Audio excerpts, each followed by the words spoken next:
सभी का हार्दिक स्वागत है।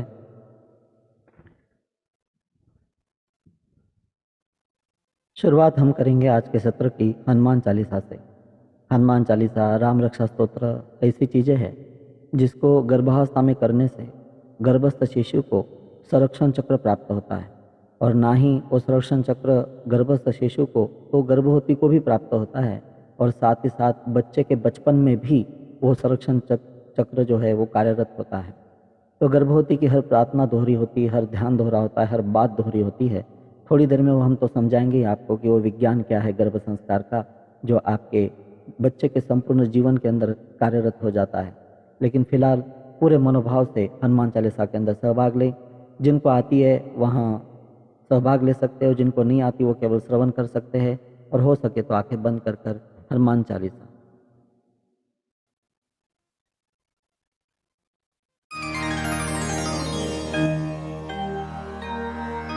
श्री गुरु चरण सरोज रज, निज मन मुकुर सुधारी। बरनउँ रघुबर बिमल जसु, जो दायक फल चारि।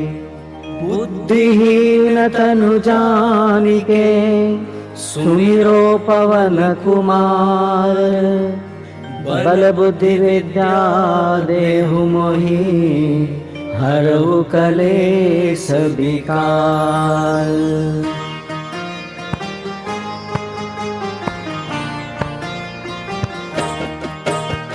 जय हनुमान ज्ञान गुण सागर, जय कपीस तिहु लोक उजागर। रामदूत अतुलित बल धामा, अंजनी पुत्र पवन सुत नामा। महावीर विक्रम बजरंगी, कुमति निवार सुमति के संगी। कंचन बरन विराज सुबेसा, कानन कुंडल कुंचित केसा। हाथ वज्र और ध्वजा बिराजे, कांधे मूज जनेऊ साजे। शंकर सुवन केसरी नंदन, तेज प्रताप महाजगवंदन। विद्यावान गुणी अति चातुर, राम काज करिबे को आतुर। प्रभु चरित्र सुनिबे को रसिया, राम लखन सीता मन बसिया। सूक्ष्म रूप धरि सियहि दिखावा, विकट रूप धरि लंक जरावा। भीम रूप धरि असुर संहारे, रामचंद्र के काज सवारे। लाय सजीवन लखन जियाए, श्री रघुवीर हर्षि उर लाए। रघुपति कीन्ही बहुत बड़ाई, तुम मम प्रिय भरतहि सम भाई। सहस बदन तुम रोजस गावे, अस कहि श्रीपति कंठ लगावे। सनकादिक ब्रह्मादि मुनीसा, नारद सारद सहित अहिसा। जम कुबेर दिगपाल जहाते, कवि कोविद कहि सके कहाते।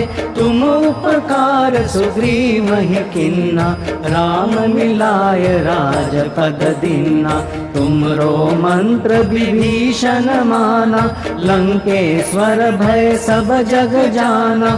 जुग सहस्र जो जन पर भानु, लील्यो ताहि मधुर फल जानु। प्रभु मुद्रिका मेलि मुख माहि, जलधि लाधि गए अचरज नाहि। दुर्गम काज जगत के जेते, सुगम अनुग्रह तुम्हरे तेते। राम दुआरे तुम रखवारे, होत न आज्ञा बिनु पैसारे। सब सुख लहे तुम्हारी सरना, तुम रक्षक काहू को डरना। आपन तेज समारो आप, तीनों लोक हांकते कांपे। भूत पिशाच निकट नहीं आवे, महावीर जब नाम सुनावे। नासे रोग हरे सब पीरा, जपत निरंतर हनुमत वीरा। संकट ते हनुमान छुड़ावे, मन क्रम बचन ध्यान जो लावे। सब पर राम तपस्वी राजा, तिनके काज सकल तुम साजा। और मनोरथ जो कोई लावे, सोई अमित जीवन फल पावे। चारों जुग परताप तुम्हारा, है प्रसिद्ध जगत उजियारा। साधु संत के तुम रखवारे, असुर निकंदन राम दुलारे। अष्ट सिद्धि नौ निधि के दाता, असबर दीन जानकी माता। राम रसायन तुम्हारे पासा, सदा रहो रघुपति के दासा। तुमरे भजन राम को पावे, जन्म जन्म के दुख बिसरावे। अंत काल रघुबरपुर जाई, जहाँ जन्म हरि भक्त कहाई। और देवता चित्तन धरई, हनुमत से सर्व सुख करई। संकट कटे मिटे सब पीरा, जो सुमिरे हनुमत बलबीरा। जय जय जय हनुमान गोसाई, कृपा करो गुरुदेव की नाई। जो सत बार पाठ कर कोई, छूट ही बंदी महासुख होई। जो यहाँ पढ़े हनुमान चालीसा, होय सिद्धि साखी गौरीसा। तुलसीदास सदा हरि चेरा, कीजय नाथ हृदय महडेरा। कीजय नाथ हृदय महडेरा। पवन तनय संकट हरन, मंगल मूर्ति रूप। राम लखन सीता सहित, हृदय बसौ सुरभूप। सियावर रामचंद्र की जय, पवन सुत हनुमान की जय। उमापति महादेव की जय, बोलो भाई सब संतन की जय।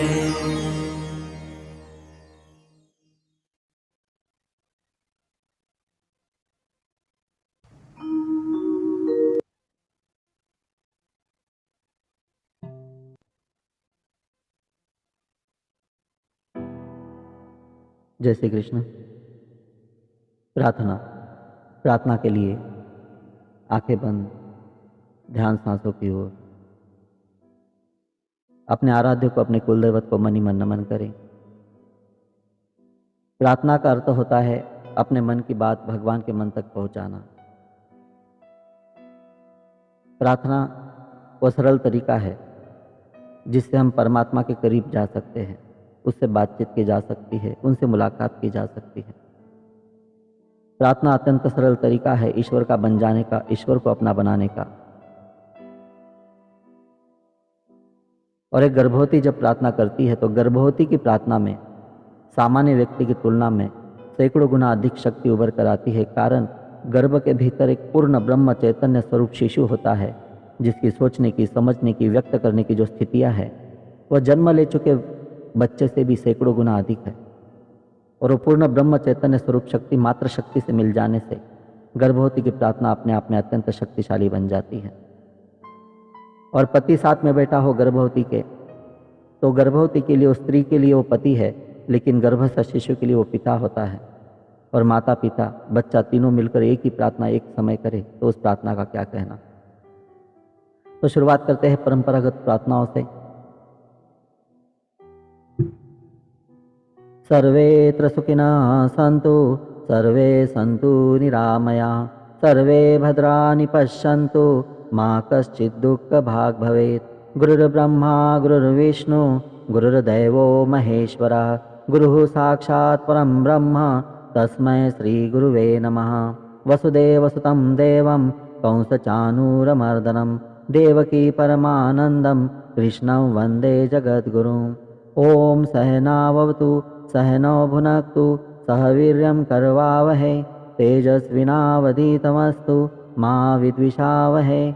ओम शांति शांति शांति। हरि ओम श्री कृष्णार्पणमस्तु। सर्वमंगलं भवतु, शुभम भवतु। अपनी सुंदर आंखों से शिशु को सुंदर जीवन का आशीर्वाद देते हुए धीरे से अपनी आंखें खोलने के लिए हाथों का घर्षण चेहरे पे घुमाएं, आंखों पे घुमाएं, हल्के से अपनी पलकें उठाएं।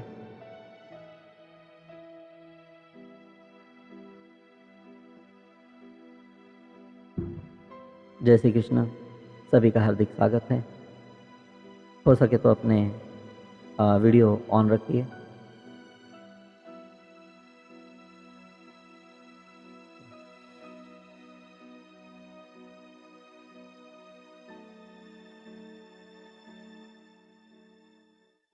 आज के इस सत्र के अंदर अधिकांश लोग नए हैं, कुछ पुराने लोग भी हैं जिन्होंने हमारे साथ पहले से ज्वाइन हो चुके हैं हमारे साथ, लेकिन कुछ लोग जो है बिल्कुल नए हैं, तो उनको भी आज गर्भ संस्कार के जो बेसिक्स होते हैं वो भी समझाने हैं और ऐसे कुछ बातें देनी है जो उनके मन तक अभी तक नहीं पहुँची।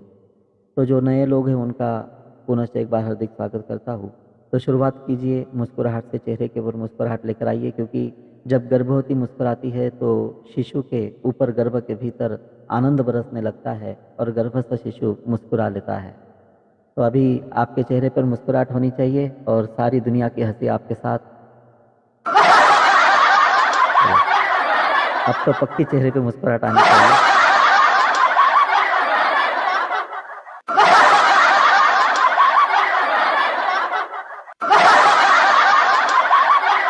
और अभी आपके बच्चे की चीयरिंग, गर्भ के भीतर से आपके बच्चे खुश होते हुए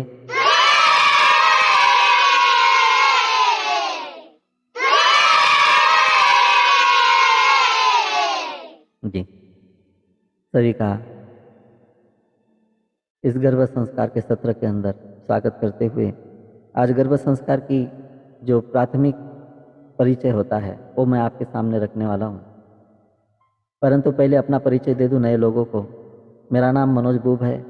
अभिमन्यु गर्भ संस्कार की जो स्थापना 2005 के अंदर हुई थी, तो उसकी जो स्थापना थी हमारे द्वारा हुई थी, यानी फाउंडर हूँ अभिमन्यु गर्भ संस्कार का और मुख्य संचालक हूँ। और 22 शहरों के अंदर हमारे लाइव वर्कशॉप होते हैं अभिमन्यु गर्भ संस्कार के, जिसके अंदर 8-10 सिटीज़ जो है रेगुलर होती है और बाकी के जो 12 सिटीज़ जो है वो कभी कभार वहाँ पे होते हैं। तो ये लाइव वर्कशॉप है। इसके अलावा ऑनलाइन कोर्स भी हमारा है जो पिछले 2-3 सालों के अंदर पूरे विश्व के अंदर लोकप्रिय हो चुका है। और सभी वर्कशॉप के माध्यम से तकरीबन 450 लाइव वर्कशॉप हमने आज तक लिए हैं। तो उस माध्यम से तकरीबन 24,000 गर्भवती महिलाएं, यानी कि 24,000 प्लस, ये मैं 7-8 महीने पहले का आंकड़ा बता रहा हूँ, उसके बाद के हमने टोटल अभी इसके अंदर ऐड नहीं किए। 24,000 plus happy parents, happy families और सुपर बेबीज़ हमारे पास है। और उसके अंदर से हज़ारों लोगों के रिव्यूज़ आपको देखने के लिए अवेलेबल है। आज के तारीख में विश्व का सबसे बड़ा कार्य है अभिमन्यु गर्भ संस्कार, जिसके पास इतने बड़े लेवल के अंदर डेटा उपलब्ध है, जिन्होंने प्रत्यक्ष रूप से ये सारे गर्भ संस्कार के अनुभव लिए हैं और वैसे बच्चे पाए हैं। वास्तविकता के अंदर गर्भ संस्कार की जो प्रणाली प्राचीन काल की माताएं निभाती थी, उसका 95% आज की गर्भवती माता को पता ही नहीं होता, क्योंकि वो 95% पीढ़ी दर पीढ़ी धीरे धीरे हमने भुला दिया, बिसरा दिया। आपकी माँ की, आपकी सास की गलती नहीं है, उनको जितना मिला उतना उन्होंने आपको दिया, लेकिन जो भुला दिया गया है, बिसरा दिया गया है, वो 95% हम यहाँ पे अभिमन्यु गर्भ संस्कार के माध्यम से सभी गर्भवती माताओं को और माता पिता को देने की, और उस बच्चे को, गर्भ के भीतर के बच्चे को उन संस्कारों की आवश्यकता है तो उनको देने की हम चेष्टा करते हैं। और उसके अंदर हमें अद्भुत यश प्राप्त हुआ है, क्योंकि रिजल्ट के रूप में ऐसे 24,000 से अधिक बच्चे हमारे पास है जो आम बच्चों से कई गुना एक्सपर्ट होते हैं। हर मामले के अंदर कुछ खास बात उनके अंदर होती है जो आम बच्चों के अंदर नहीं होती। हम इस विश्वास के साथ अभिमन्यु गर्भ संस्कार का कार्य करते हैं कि ये दुनिया बदलेगी। वापस भारत विश्व गुरु अभी भी है, लेकिन वास्तविकता के अंदर जो प्राचीन काल का विश्व गुरु का रूप था भारत का, वो वापस भारत को वो स्वर्णिम युग प्राप्त होगा, वो विश्व गुरु का पद प्राप्त होगा। और वो स्वर्णिम युग लौटा कर देने वाली अगर कोई पीढ़ियाँ होंगी, कोई संतानें होगी, तो हमें विश्वास है कि वो अभिमन्यु गर्भ संस्कार के द्वारा प्रशिक्षित संतानें होगी। और आप भी इसी विश्वास के साथ आज के सत्र को करना कि आपके बच्चे को अद्भुत लाभ इसके अंदर से मिलने वाला है। तो हम पहले संस्कारों के 5 पड़ाव समझ लेते हैं जो मनुष्य के जीवन के अंदर आते हैं। तो पहला पड़ाव होता है प्रारब्ध। प्रारब्ध यानी कि पूर्व जन्म से, पूर्व जन्म का जो प्रारब्ध होता है 5% तकरीबन उसका एक एवरेज शास्त्रों के रूप में माना जाता है, थोड़ा सा कम ज़्यादा। तो एक 5% प्रारब्ध जो होता है वो संस्कार के रूप में एक मनुष्य के साथ गर्भ के भीतर चला आता है। दूसरा संस्कारों का पड़ाव है, वो पड़ाव है गर्भ संस्कार का, यानी गर्भ के भीतर जो संस्कार होने वाले हैं 9 महीने 9 दिन तक, वो गर्भ संस्कार कहा जाता है। तो संस्कारों का तीसरा पड़ाव, बच्चा जन्म लेने के बाद बाल संस्कार शुरू हो जाते हैं। यानी जैसे ही बच्चे ने जन्म ले लिया, माँ और बच्चे की नाल काटी गई, बच्चे का स्वतंत्र जीवन वहाँ पे शुरू हो जाता है और वहीं से बाल संस्कार शुरू हो जाते हैं। और इस प्रकार तीसरा पड़ाव शुरू हो जाता है संस्कारों का, वो है बाल संस्कार। फिर चौथा पड़ाव जो है संस्कारों का, वो पड़ाव है किशोर अवस्था के संस्कार, और पांचवा पड़ाव है युवावस्था के संस्कार। और इन 5 संस्कारों के माध्यम से बच्चे का, एक मनुष्य का संपूर्ण जीवन निश्चित हो जाता है कि वो मनुष्य जीवन कैसा जिएगा, कितना यश गौरव प्राप्त करेगा, कितनी धन दौलत समृद्धि आदि प्राप्त करेगा, कैसे उसका जीवन होगा, कितनी आयु होंगी। तो ये सारी चीज़ें निश्चित हो जाती है। लेकिन आपको पता है इन 5 पड़ावों में से 3 पड़ाव बदले जा सकते हैं, लेकिन 2 पड़ाव नहीं बदले जा सकते। कौन सा पड़ाव नहीं बदला जा सकता संस्कारों का?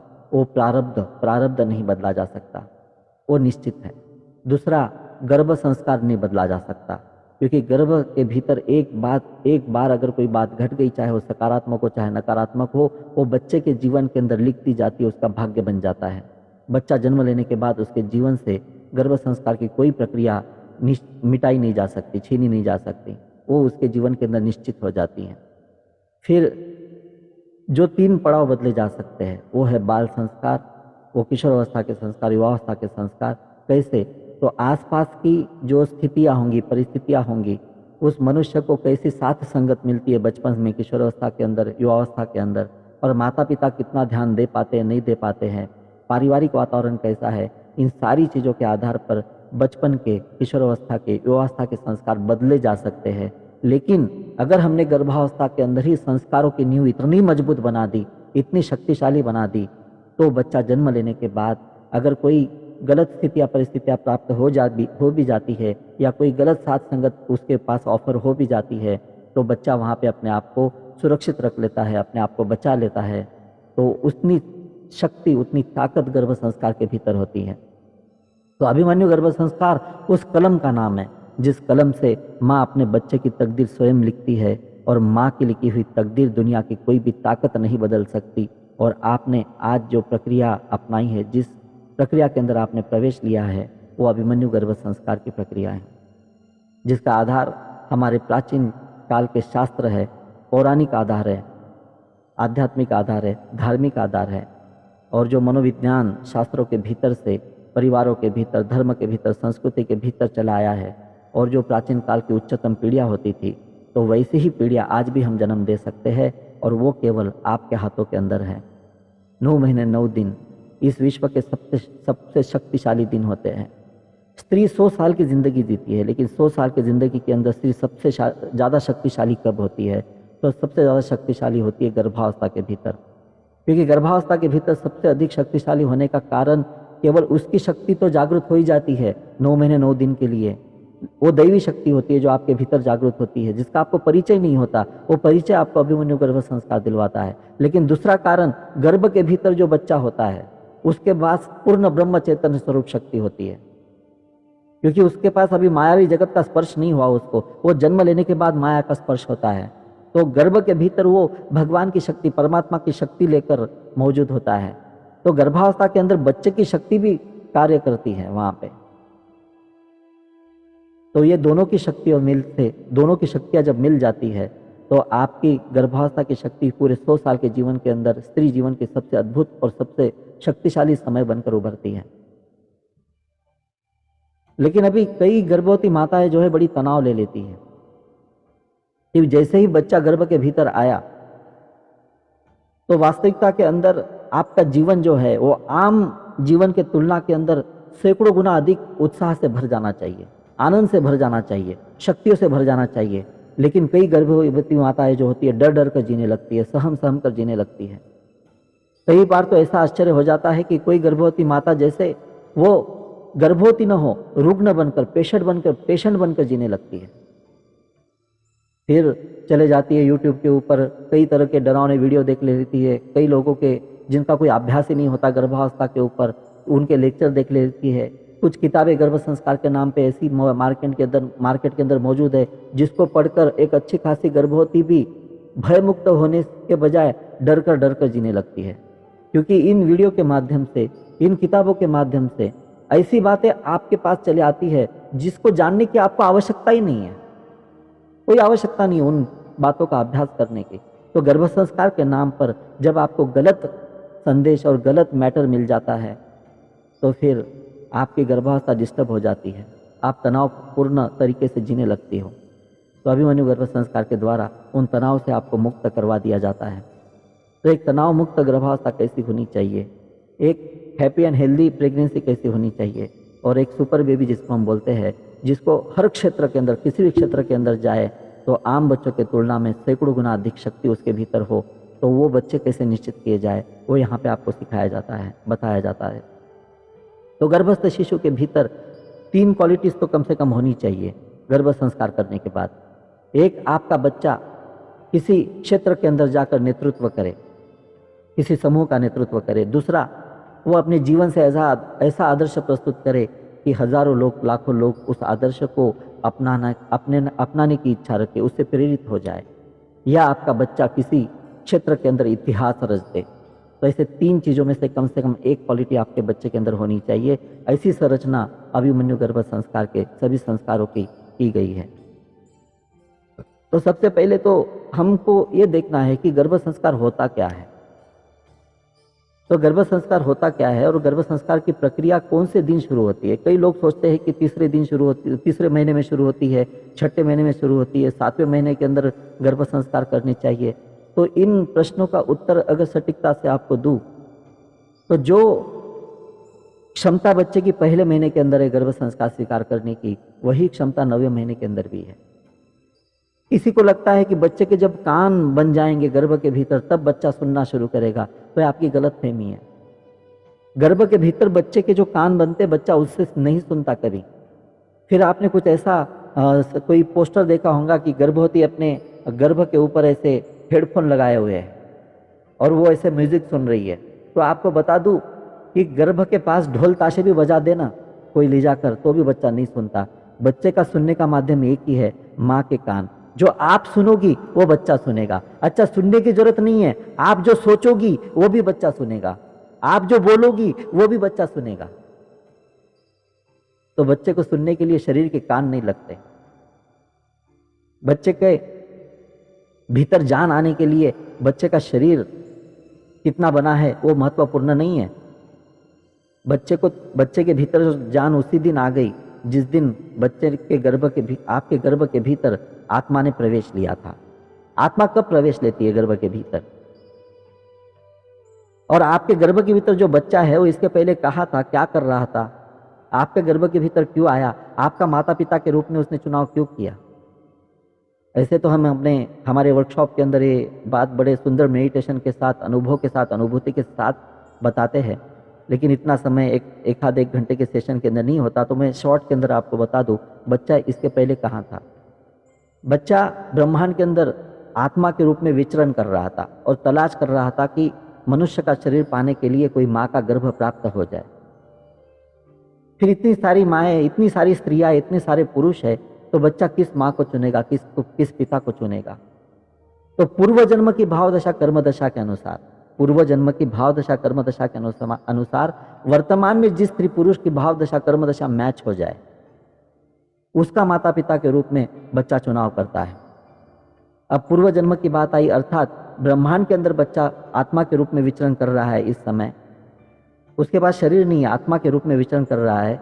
तो इसके पहले भी वो था।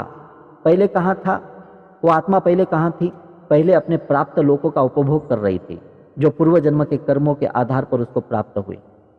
उन लोकों का उपभोग करने के बाद अब वो ब्रह्मांड के अंदर प्रकट हुआ है नया शरीर धारण करने के लिए। तो उन लोकों के पहले कहाँ था? उन लोकों को प्राप्त करने के पहले किसी न किसी शरीर के भीतर अपनी जिंदगी जी रहा था, यानी उसका पहला जन्म हो चुका है।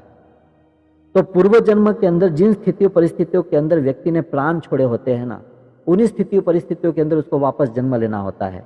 इसलिए पूर्व जन्म की भाव दशा कर्म दशा के अनुसार वर्तमान में जिस स्त्री पुरुष कि भाव दशा कर्म दशा मैच हो जाए, उसका माता पिता के रूप में चुनाव कर कर शरीर मिलन की मंगल बेला के समय जब स्त्री और पुरुष का शारीरिक मिलन होता है, ये शारीरिक घटना मात्र है, केवल शारीरिक घटना से बच्चा गर्भ के भीतर नहीं आ जाता।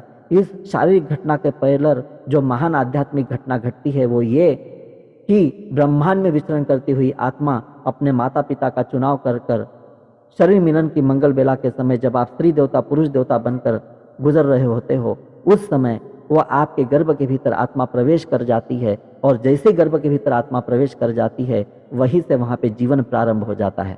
और तीन तरह की कनेक्टिविटी वहाँ पे प्राप्त हो जाती है बच्चे को। बच्चे का शरीर बनने के लिए माँ के गर्भ के नाल से वहाँ से पहले ऊर्जा के रूप में वहाँ पे वो प्रारंभ होता है, स्रोत जो बच्चे को प्राप्त होता है। तो माँ के नाल से, नाभि स्थान से जो आपकी नाल प्रारंभ होती है, तो वो नाल से जो ऊर्जा मिलने वाली है तो बच्चे का वहाँ पे शरीर बनना प्रारंभ होता है। लेकिन वो शरीर कहाँ पे बनेगा? जैसे कोई बिल्डिंग हम बनाते हैं तो पहले स्ट्रक्चर बनाते हैं और उस स्ट्रक्चर के ऊपर फिर वो बिल्डिंग बनती है, यानी पहले ढांचा बनता है फिर वो बिल्डिंग बन जाती है। तो मनुष्य का शरीर भी वैसे ही गर्भ के भीतर बनता है, क्योंकि गर्भ के भीतर सूक्ष्म शरीर प्रवेश करता है, केवल आत्मा प्रवेश नहीं करती, सूक्ष्म शरीर प्रवेश करता है और उस सूक्ष्म शरीर के ऊपर स्थूल शरीर बनना प्रारंभ हो जाता है। और वो उसी दिन गर्भ के नाल से जो ऊर्जा प्राप्त होने वाली है और प्रारंभ हो जाती है उसी क्षण के अंदर, तो वहाँ से वो पहली कनेक्टिविटी हुई आत्मा से आत्मा तक, दूसरी कनेक्टिविटी हुई सूक्ष्म शरीर से सूक्ष्म शरीर तक, अब तीसरी कनेक्टिविटी यहाँ पे होती है। और वो तीसरी कनेक्टिविटी बहुत महत्वपूर्ण है। और तीसरी कनेक्टिविटी कौन सी? क्योंकि गर्भ के भीतर केवल आत्मा प्रवेश नहीं होती, सूक्ष्म शरीर प्रवेश नहीं होता, तो एक मन भी प्रवेशित हो जाता है, एक अंतर्मन भी गर्भ के भीतर प्रवेशित हो जाता है। और जब वो अंतर्मन कहाँ से? क्योंकि बच्चे ने स्वयं चूज किया था ना, उस आत्मा ने स्वयं चूज किया था कि मुझे ये माँ चाहिए, ये पिता चाहिए, अर्थात उसके पास मन है पहले से। तो गर्भ के भीतर सूक्ष्म शरीर और आत्मा के साथ मन भी प्रवेशित होता है और वो मन अंतर्मन के स्वरूप में होता है। और जैसे ही गर्भ के भीतर वो अंतर्मन प्रवेशित हो जाता है तो पहली कनेक्टिविटी हुई आत्मा से आत्मा तक, दूसरी कनेक्टिविटी हुई माँ के गर्भनाल से बच्चे के शारीरिक अस्तित्व तक, और तीसरी कनेक्टिविटी यहाँ पे हो गई माँ के अंतर्मन से बच्चे के अंतर्मन तक, क्योंकि अंतर्मन माँ के अंतर्मन को संपर्क कर लेता है और माँ के अंतर्मन तक अब जो बच्चे के अंतर्मन तक जाने वाला होता है वो सब कुछ गर्भ संस्कार बन जाता है। अर्थात गर्भ संस्कार माँ के अंतर्मन से बच्चे के अंतर्मन तक चलने वाली प्रक्रिया है। अभी माँ के अंतर्मन के अंदर क्या चल रहा है? बाह्य मन से जो बात हम बार बार सोचते हैं, समझते हैं, स्वीकार करते हैं, देते हैं, लेते हैं, तो बाह्य मन के पास से जो भी बात गहराई से उतरती है वो अंतर्मन तक पहुंच जाती है, और माँ के अंतर्मन तक पहुंचने वाली चीज बच्चे के अंतर्मन तक पहुंच जाती है और वो गर्भ संस्कार बन जाता है। बाह्य मन और अंतर्मन के अंदर बड़ा अंतर है। ऐसे बहुत सारे उसके अंदर फर्क है, लेकिन एक दो बातें मैं आपको समझा सकता हूँ यहाँ पे कि बाह्य मन से आप कितनी बड़ी बड़ी बातें बोल लो, कितने बड़े बड़े सपने देख लो, जरूरी नहीं कि सच होवे। बाह्य मन से आप कितनी बड़ी बड़ी बातें बोल लो, कितने बड़े बड़े सपने देख लो, जरूरी नहीं कि सच होवे, लेकिन अंतर्मन में अगर कोई बात पहुंच जाए तो दुनिया की कोई भी ताकत उसको सच होने से नहीं रोक सकती। अंतर्मन के अंदर पहुंची बातों को सच होना ही पड़ता है। ये जन्म कम गिर गया तो दूसरा जन्म लेना पड़ेगा, लेकिन अंतर्मन के अंदर पहुंचाई हुई बातों को जीना ही पड़ेगा। और माँ के बाह्य मन से जो भी बात गहराई से उत्पन्न होती है माँ के अंतर्मन के अंदर चले जाती है, और माँ के अंतर्मन से बच्चे के अंतर्मन तक चले जाती है, और वो गर्भ संस्कार बन जाता है। अब वो बात सकारात्मक भी हो सकती है, नकारात्मक भी हो सकती है, अच्छी भी हो सकती है, बुरी भी हो सकती है। अगर आपने कोई नकारात्मक बात उत्पन्न की है और अंतर्मन तक पहुंचाई है अपने, तो उस समय आपके अंतर्मन से बच्चे के अंतर्मन तक जो बात पहुंच रही है वो गर्भ संस्कार है, लेकिन वो कुसंस्कार है। यानी कि गर्भ संस्कार कुसंस्कार भी होते हैं। और अगर वो बात अच्छी है, सकारात्मक है, सच्चाई वाली है, भलाई वाली है, तो वो बात भी आपके अंतर्मन से बच्चे के अंतर्मन तक पहुंचती है, लेकिन उस समय वो बात सुसंस्कार बन जाती है। यानी गर्भ संस्कार सुसंस्कार भी है, गर्भ संस्कार कुसंस्कार भी है और सुसंस्कार भी है। अब ये उस स्त्री के ऊपर निर्भर करता है कि वो अपने बच्चे को सुसंस्कारों से भर रही है कि कुसंस्कारों से भर रही है, या कुसंस्कारों की मात्रा ज़्यादा है या सुसंस्कारों की मात्रा ज़्यादा है। कोई भी माँ अपने बच्चे को जानबूझकर अभिशापित नहीं कर सकती। कोई भी माँ अपने बच्चे को जानबूझकर कुसंस्कार नहीं दे सकती, लेकिन आसपास की घटने वाली जो घटनाएं होती है, पारिवारिक वातावरण जो होता है, माता पिता के जो दोष होते हैं स्वभाव के, परिवारजनों के जो दोष होते हैं, वो कहीं ना कहीं बच्चे के जीवन के ऊपर जाकर नकारात्मक परिणाम करते हैं, जो बच्चे को भुगतना भी पड़ता है, उसके स्वभाव के भीतर भी उतरते हैं, पूरे जिंदगी भर उसके ऊपर असर करते हैं। तो फिर गर्भ संस्कार का उद्देश्य क्या है? वो नकारात्मक संस्कारों से बच्चे को बचाना और सकारात्मक संस्कारों से बच्चे को भर देना। 9 महीने 9 दिन अगर हमने गर्भ संस्कार की प्रक्रिया को पूरी तरह से निभा लिया तो समझ लो कि आपको एक उच्च कोटि की संतान, जिसका सौभाग्य जो होगा इतना अद्भुत होगा कि लोग सोचेंगे उस बच्चे के पास देखकर कि अरे यह बच्चा कहाँ से अपना भाग्य लिखवा कर लेकर आया है, इस बच्चे के अंदर ऐसी क्या बात है, कौन सी रौनक है, भगवान ने इसको क्या देकर भेजा इस दुनिया के अंदर कि जो इसको देखने का मन करता है, इसके साथ रहने का मन कर सकता है, इसके साथ चलने का मन करता है, इसको देखकर जिंदगी सीखने का मन करता है। उसको देख देख कर लोग अचंभित हो जाएंगे। ऐसे बच्चों को आप जन्म दे सकती हो। गर्भ संस्कार के अंदर वो ताकत है। लेकिन गर्भ संस्कार के अंदर ऐसे ऊपर ऊपर से सोचने से कि हमको सकारात्मक सोचना चाहिए, अच्छी बातें करना चाहिए, एक्सरसाइज करना चाहिए, प्राणायाम करना चाहिए और अच्छा अच्छा पढ़ना चाहिए, सुनना चाहिए, इतनी बातें अगर मैं बता दूं तो केवल 5 मिनट के अंदर ही पूरा आपका ये वेबिनार खत्म हो जाएगा, सत्र समाप्त हो जाएगा। अरे हमको तो 16 घंटे भी कम गिर जाते, क्योंकि जब हम ये पूरा ऑनलाइन कोर्स जो होता है हमारा, उसके अंदर 18 घंटे से अधिक के सेशन है कि रोज 1 घंटा कर लो तो भी 18 दिन लग जाते हैं। और वो लाइव वर्कशॉप के अंदर तो वहाँ पे 14 घंटे स्त्रियाँ होती है हमारे पास, सुबह से लेकर शाम तक, तो वो भी समय हमको कम गिर जाता है। तो ऐसे 5 मिनट के अंदर थोड़ी गर्भ संस्कार की प्रक्रिया पूरी हो जाएगी कि ये कर लो गर्भ संस्कार हो जाएगा। फिर कुछ लोग सोचते हैं कि गर्भ संस्कार, यानी मैक्सिमम मार्केट के अंदर जो लोग बैठे गर्भ संस्कार के नाम पे काम करने वाले, जो पैसे कमाने के लिए बैठे हैं, केवल उनका उद्देश्य केवल व्यवसाय करना है गर्भ संस्कार का, तो उनका प्रशिक्षण क्या होता है? प्राणायाम कर लो, योगा कर लो, एक्सरसाइज कर लो, अच्छा खा लो पी लो, डाइट समझा देंगे, बस हो गया गर्भ संस्कार उनका। और नाम के लिए इधर उधर के मंत्र को उठाकर चिपका देंगे आपको कि ये मंत्र कर लो।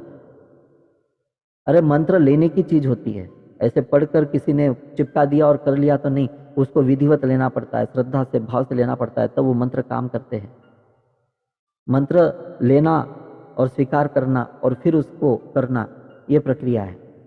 तो 1-2 मंत्र चिपकाने से नहीं हो जाता। अच्छा, बात आती है उसकी कि अच्छे डाइट से, अच्छे आपने खाना पीना समझ लिया और बहुत अच्छे ऑर्गेनिक फूड्स ला लिए, बहुत अच्छे से खाया पिया, बहुत मस्त रहे और पूरे योगा किया, प्राणायाम किया, एक्सरसाइज किया, मॉर्निंग वॉक, इवनिंग वॉक सब आपने कर लिया, तो अब इससे क्या होगा? आपको एक हेल्दी बेबी मिलेगी, हेल्दी बेबी।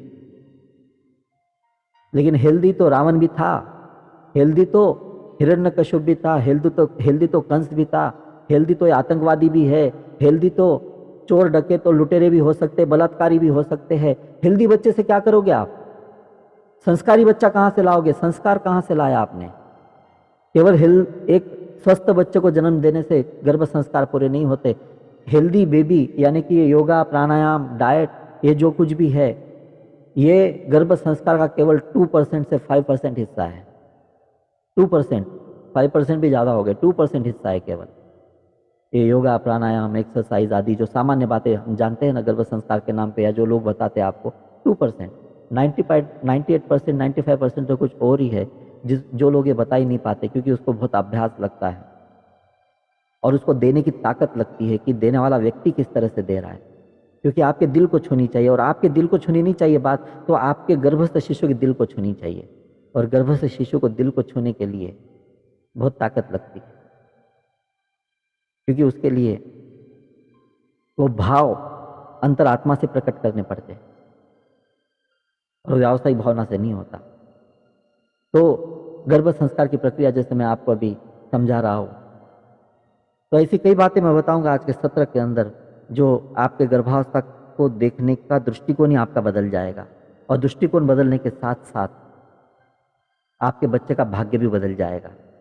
क्योंकि गर्भवती जो माँ होती है ना, वो माँ अगर उसको पता चल जाए कि ये गर्भ संस्कार की प्रक्रिया कैसे काम करती है, तो अपने अहंकार सब कुछ त्याग देती है, सारे अपने आप को क्या सारी दुनिया को बदलने के लिए तुल जाती है। किसी मनुष्य को बदलना इतना आसान नहीं होता, लेकिन जब बात बच्चे की आती है, जब बच्चे की दुहाई आती है उसके अंदर, तो एक कठोर से कठोर स्त्री भी अपने आप को बदल देती है, क्योंकि बच्चे के आगे कुछ भी नहीं। और जिंदगी के अंदर सारी चीजें चलती रहेगी, परंतु ये 9 महीने 9 दिन जो है ना, वो सबसे अनमोल है, अद्भुत है। इन 9 महीने 9 दिनों के अंदर जो बच्चे को दे सकते हो, बच्चा जन्म लेने के बाद करोड़ों रुपए खर्च कर दो, करोड़ों रुपए खर्च कर दो, और 100 साल की जिंदगी, क्या 300 साल की जिंदगी लिखवा कर लेकर आ जाओ, लेकिन बच्चे को नहीं दे पाओगे जो गर्भावस्था के अंदर दे पाते हो। और कुछ लोग अगर बोलते हैं कि हम इतनी बिजी है, इतनी बिजी है कि हमको गर्भ संस्कारों के लिए टाइम नहीं है सारी चीजें करने के लिए, तो ध्यान रखना, जिसको आज गर्भ संस्कार के लिए टाइम नहीं है, उसको बच्चा जन्म देने के बाद संस्कारों के लिए 100 गुना अधिक टाइम देना पड़ेगा। क्योंकि आज स्किप कर सकते हो आप गर्भ संस्कार को, आज स्किप कर सकते हो, लेकिन बच्चा जन्म लेने के बाद बच्चे को स्किप नहीं कर सकते, उसको पूरा टाइम देना पड़ेगा आपको। और बाद में सैकड़ों गुना टाइम भी दे दोगे ना संस्कारों के लिए, तो गर्भ संस्कार वाली बात नहीं आएगी, कभी नहीं आ सकती।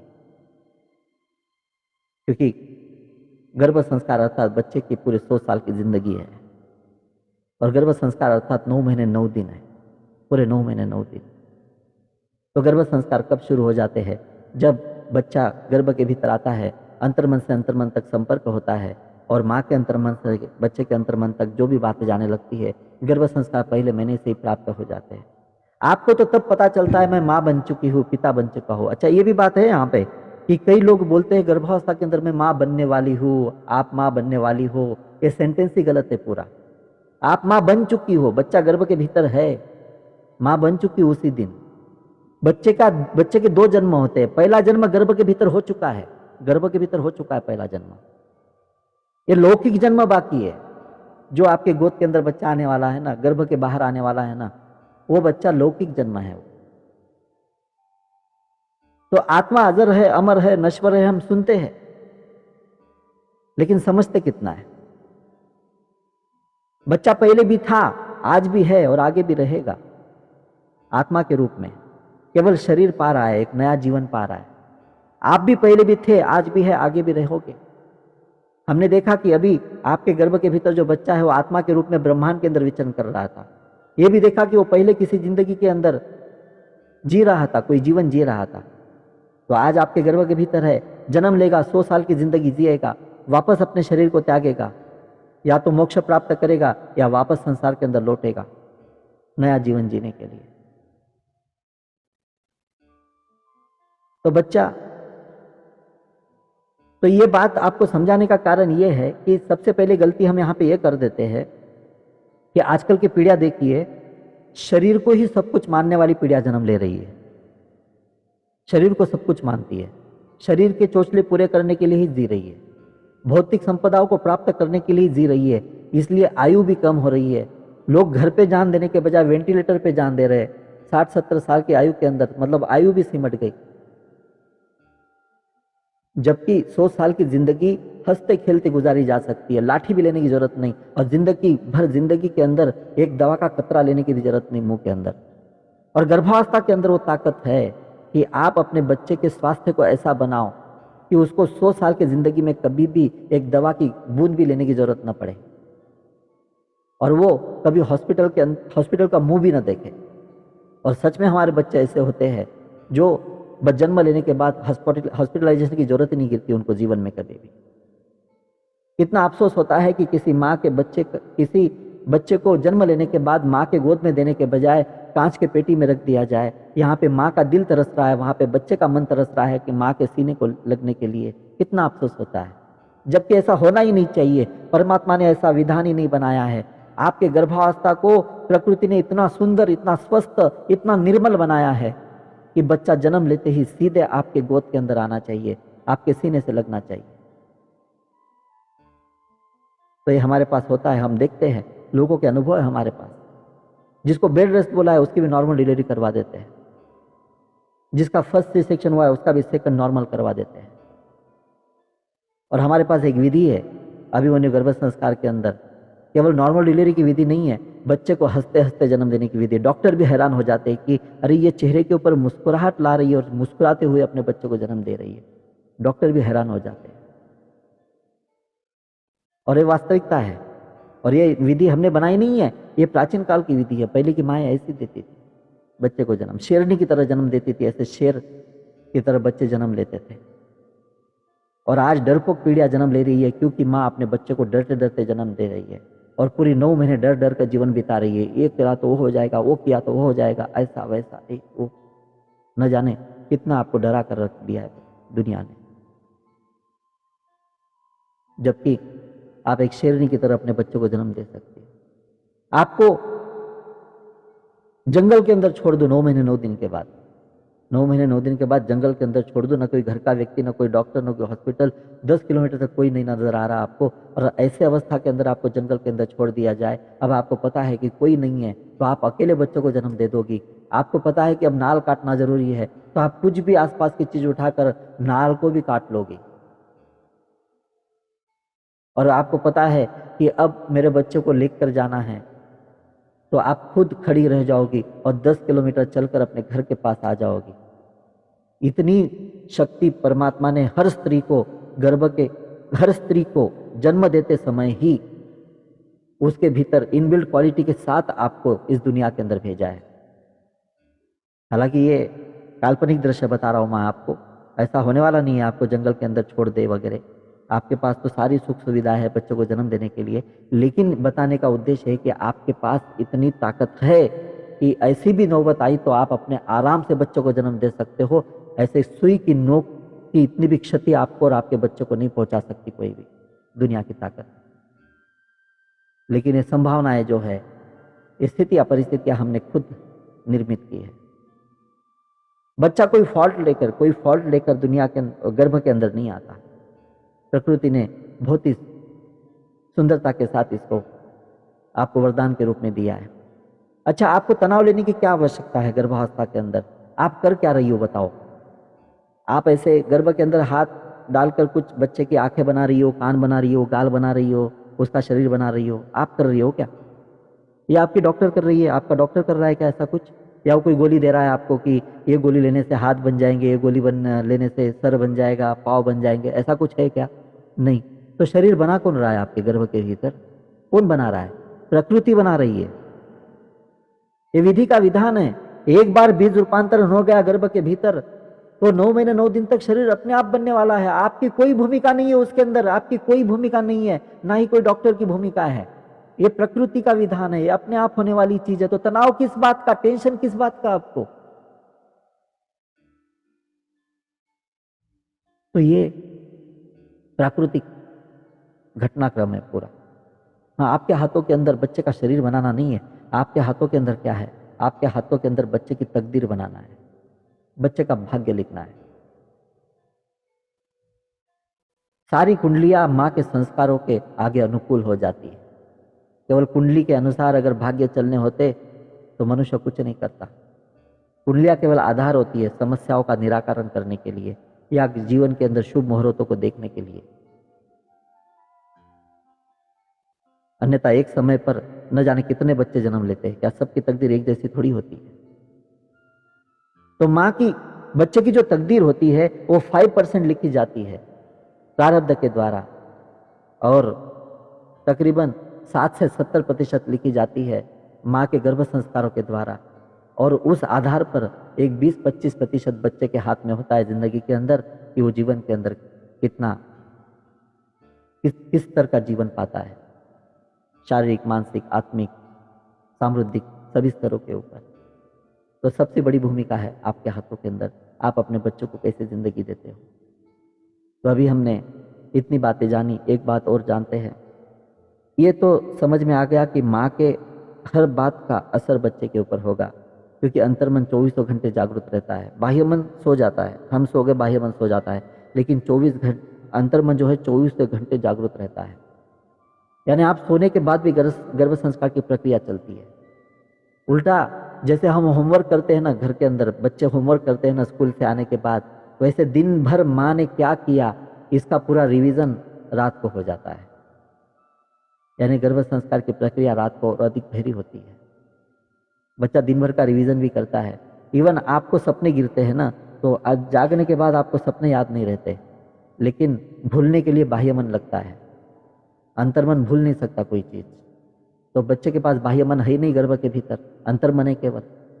बाह्य मन तो उसको जन्म लेने के बाद प्राप्त होगा, माया का स्पर्श होने के बाद। तो बच्चा नहीं भूल पाता। आपको जो सपने गिरे वो आप भूल जाओगे, लेकिन वो सपने जो है वो बच्चे की जिंदगी भर काम करते हैं उसके, क्योंकि उसका अंतर्मन कभी नहीं भुला पाता उसको। तो फिर सपने कौन से गिरते हैं आपको? दिन भर आप दिन पैसा बिताते हो, उसके एवरेज के अंदर रात को सपने गिरते हैं। दिन भर आप दिन पैसे बिताते हो, तो दिन दिन जितना सुंदर बिताओगे, रात उतनी सुंदर होगी। और रात में जितने सुंदर सपने और जितने संस्कार अच्छे से चलेंगे, उतनी अच्छी गर्भावस्था होंगी। और जितनी अच्छी गर्भावस्था, उतने अच्छे गर्भ संस्कार और उतनी अच्छी बच्चे की जिंदगी होगी। यानी कि आपका हर दिन का हिसाब बच्चे की जिंदगी में बच्चे को चुकाना है। 9 महीने 9 दिन के अंदर का हर दिन का हिसाब चुकाएगा बच्चा। आपको कोई अधिकार नहीं बनता कि आप बच्चे के जीवन के ऊपर अन्याय करो। आप कोई भी नकारात्मक पहलू से एक दिन भी बिता ही नहीं सकते। तो हमारा जो मंगलम संस्कार हम लेते हैं ना, उस मंगलम संस्कार के अंदर ऐसी कई उपाय योजनाएं बताते हैं कि जिसके द्वारा गलतियां न हो गर्भ अवस्था के अंदर, कैसे अपने आप को गलतियों से बचाए और कैसे अपने बच्चे को परिपूर्ण गर्भ संस्कार प्रदान करें। फिर ये भी बताते हैं कि जो गलतियां हो चुकी है उसके परिणाम कैसे कम करें। और गर्भ संस्कार करने के लिए तो हम 9 प्रकार के संस्कार की रचना है हमारे पास, कि जिन रचनाओं के माध्यम से वो सारे बच्चे की आवश्यक जो होती है जिंदगी के अंदर, वो सारी की सारी चीजें वहां पे दे दी जाती, बता दी जाती है। किसी ने हमको पूछा था कि आपने अभिमन्यु गर्भ संस्कार नाम क्यों रख दिया, ये अभिमन्यु तो कम आयु जिया था। तो हमने उसको पूछा, ये प्रश्न हमारे एक सेशन के अंदर ही आया था, तो हमने उसको पूछा कि अभिमन्यु कम आयु क्यों जिया था, ये तो बताओ पहले। अरे वो सुभद्रा सो गई थी, पूरा ज्ञान सुना ही नहीं उसने। वो चक्रव्यूह के अंदर जाना तो सीख लिया, लेकिन वो भेद कर वापस आना सीखा ही नहीं, वो सो गई बीच में, इसलिए वो अभिमन्यु कम आयु जिया। तो मैंने कहा कि मैंने इसलिए तो अभिमन्यु गर्भ संस्कार नाम रखा है कि मेरे वर्कशॉप के अंदर, कोर्स के अंदर या मेरे आज के सत्र के अंदर जो भी सुभद्राएं आई है, वो अधूरा ज्ञान नहीं सुने, पूरा ज्ञान सुनकर जाए, ताकि इसका बच्चा जो कलयुग के चक्रव्यूह के अंदर प्रवेश कर रहा है, आपका बच्चा, वो कभी भी अभिमन्यु की तरह गलती न करे।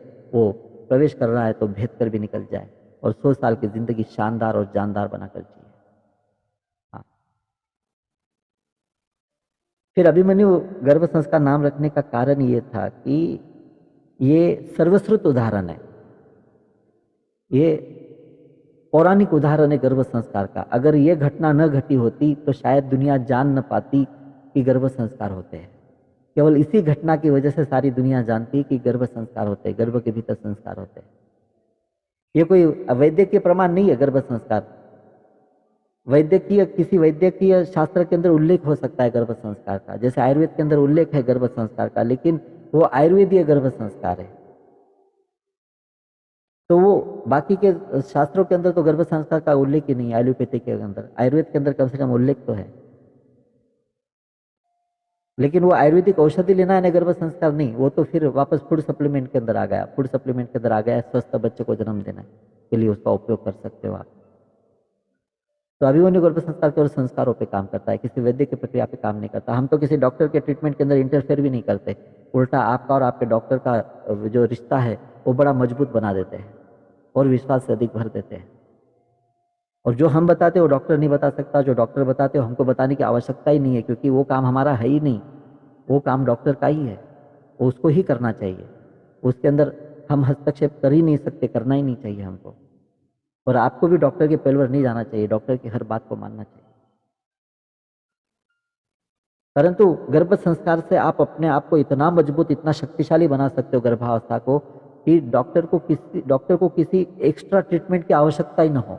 वो केवल चेकअप करे और आराम से आपके नॉर्मल डिलीवरी करवा दे। केवल चेकअप के अलावा उसको दूसरी किसी चीज की आवश्यकता ही ना गिरे, बेड रेस्ट बोलने की आवश्यकता न गिरे, न कोई आपको अलग से औषधियाँ देने की आवश्यकता गिरे।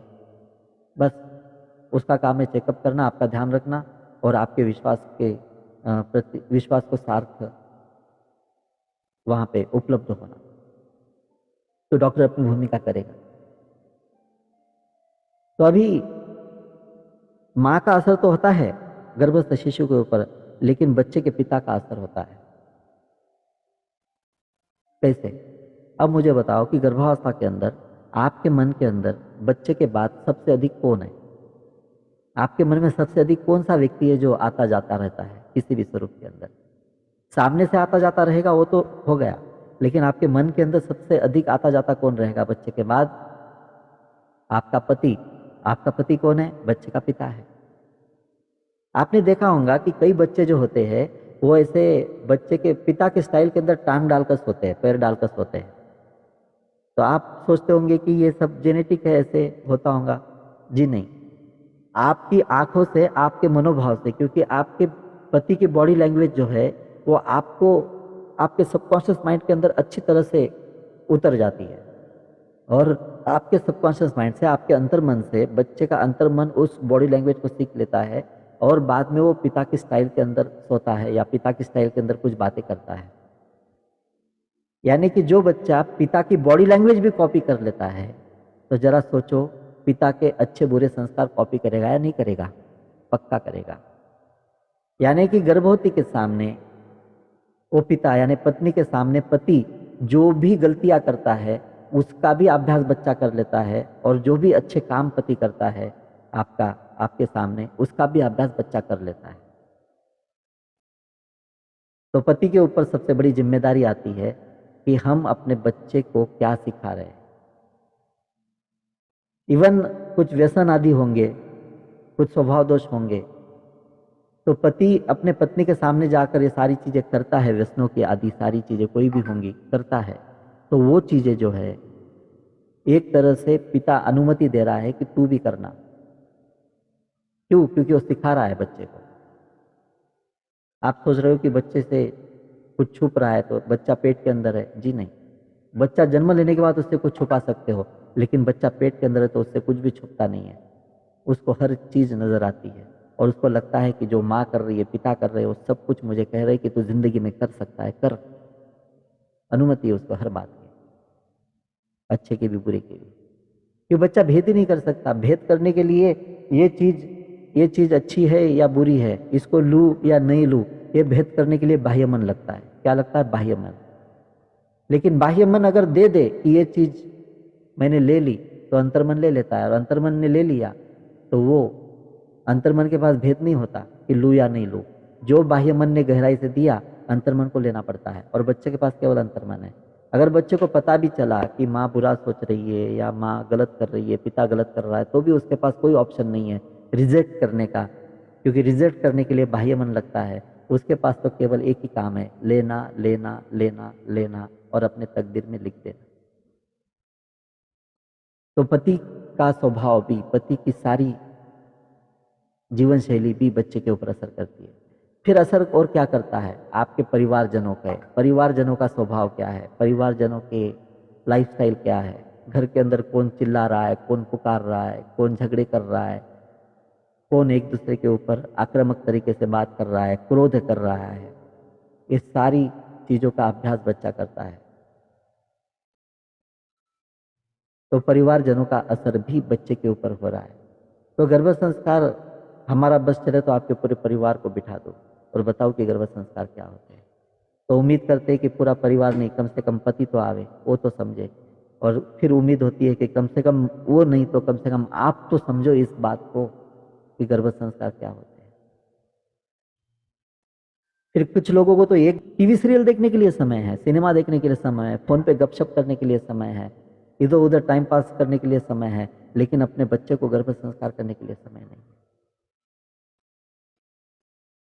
वो अन्य बातों से क्या संस्कार बच्चे के पास जाएंगे।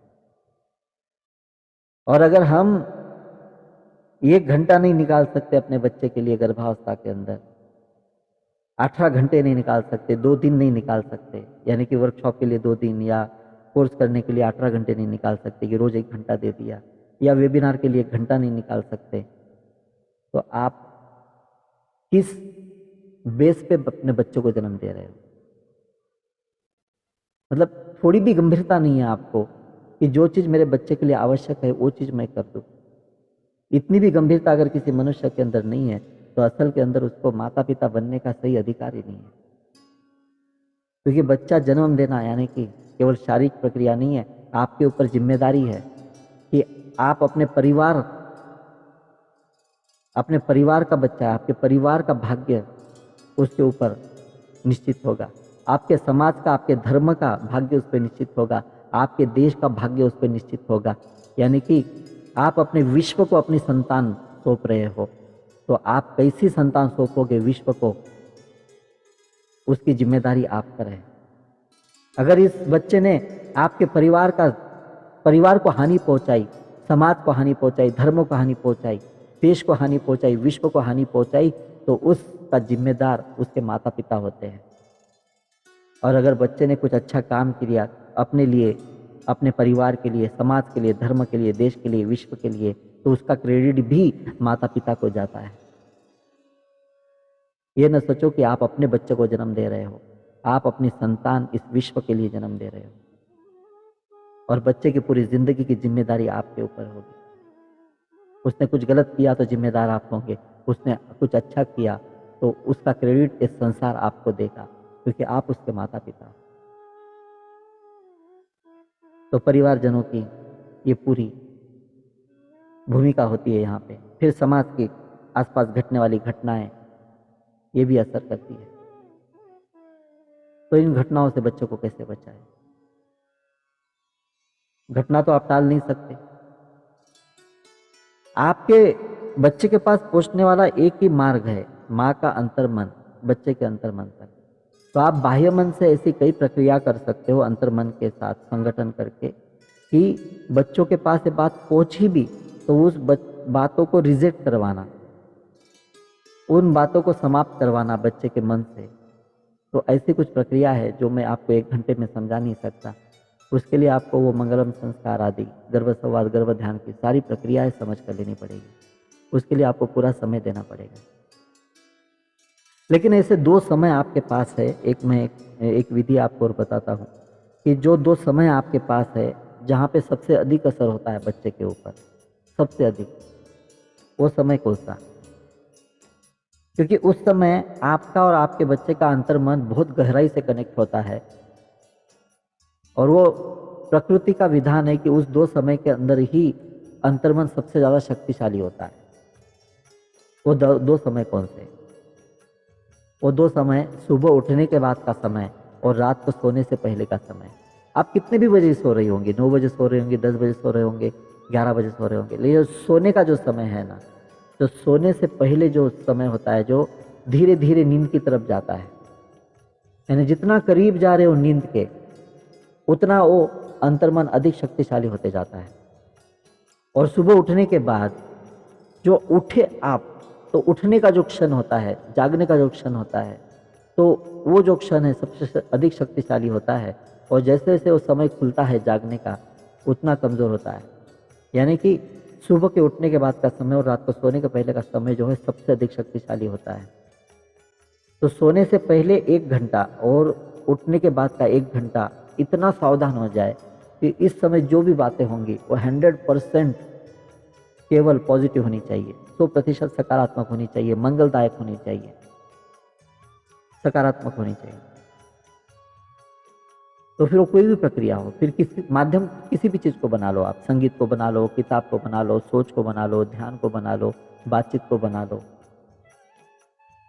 कुछ भी हो। इसलिए हम जब 2 मंत्र देते हैं ना, सत्र के अंत में मंत्र देंगे आपको, जो अधिकृत रूप से आप लोगे आज और उसका स्वीकार करोगे, उसको अच्छे से जियोगे। तो ये मंत्र जो है वो भी हम ऐसे देते हैं कि एक सुबह करना है, एक रात को करना है आपको।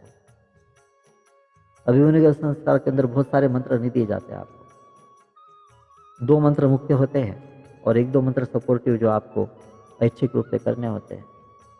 और बाकी तो आपके रोजमर्रा की जो पूजा पाठ है, अर्चना आदि है, आरती आदि है, जो भी आप स्तोत्र मंत्र करते होंगे बचपन से लेकर अब तक, तो वो सारी चीज़ें लागू होती है गर्भ संस्कार के ऊपर। ऐसे 9 महीने के लिए कोई 9 महीने 9 मंत्र नहीं लिखे गए, कई शास्त्रों के अंदर उल्लेख नहीं है। ये कुछ लोगों ने अपना कुछ तो भी जबरदस्ती कहीं से भी उठाकर चिपका दिया और बता दिया आपको, ऐसा कुछ नहीं। मंत्र तो कोई भी कर लो श्रद्धा से, वो बच्चे पे असर करता है। लेकिन ये धार्मिक विधियाँ जो होती है, जो मंत्र के माध्यम से, पूजा के माध्यम से परंपराओं ने आपको दी है, वो गर्भावस्था के अंदर जरूर करनी चाहिए। लेकिन ये सुबह और रात का जो समय है, ये आपके लिए बहुत महत्वपूर्ण है, इस बात को ध्यान रखें। दिन भर तो कंट्रोल रखना ही है, लेकिन सुबह और दोपहर के शाम में आपको कंट्रोल रखना है। और फिर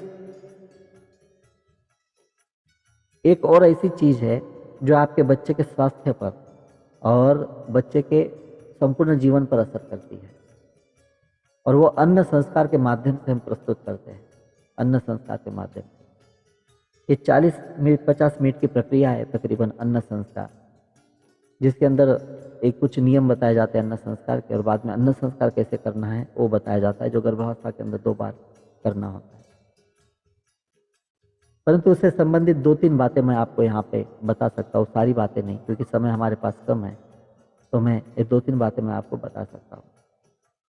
जो हमारे पुराने लोग हैं उन्होंने तो पूरा अन्न संस्कार किया है, लेकिन जो नए लोग हैं उनके लिए ये बातें बड़ी महत्वपूर्ण है, तो ध्यान से सुनिए।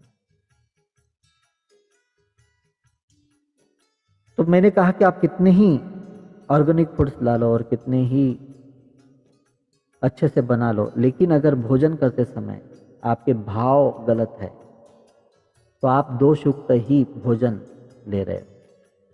तो एक समीकरण याद रखना, एक सूत्र याद रखना आप हमेशा, जैसा अन्न वैसा मन और जैसा पानी वैसी वाणी। जैसा अन्न वैसा मन और जैसा पानी वैसी वाणी। ये सूत्र आम जीवन में भी लागू होता है, लेकिन गर्भावस्था के अंदर ये दोहरे रूप में लागू होता है कि अन्न ग्रहण करते समय अन्न कितना भी शुद्ध होगा, कितना भी अच्छा होगा, लेकिन भाव अशुद्ध है तो आप अशुद्ध अन्न ही ले रहे हो। जल ग्रहण करते समय कितना ही पवित्र जल ले लो, लेकिन अगर वो आपके भाव अशुद्ध है तो आप अशुद्ध जल ही, दोषयुक्त जल और दोषयुक्त अन्न ही ग्रहण कर रहे हो।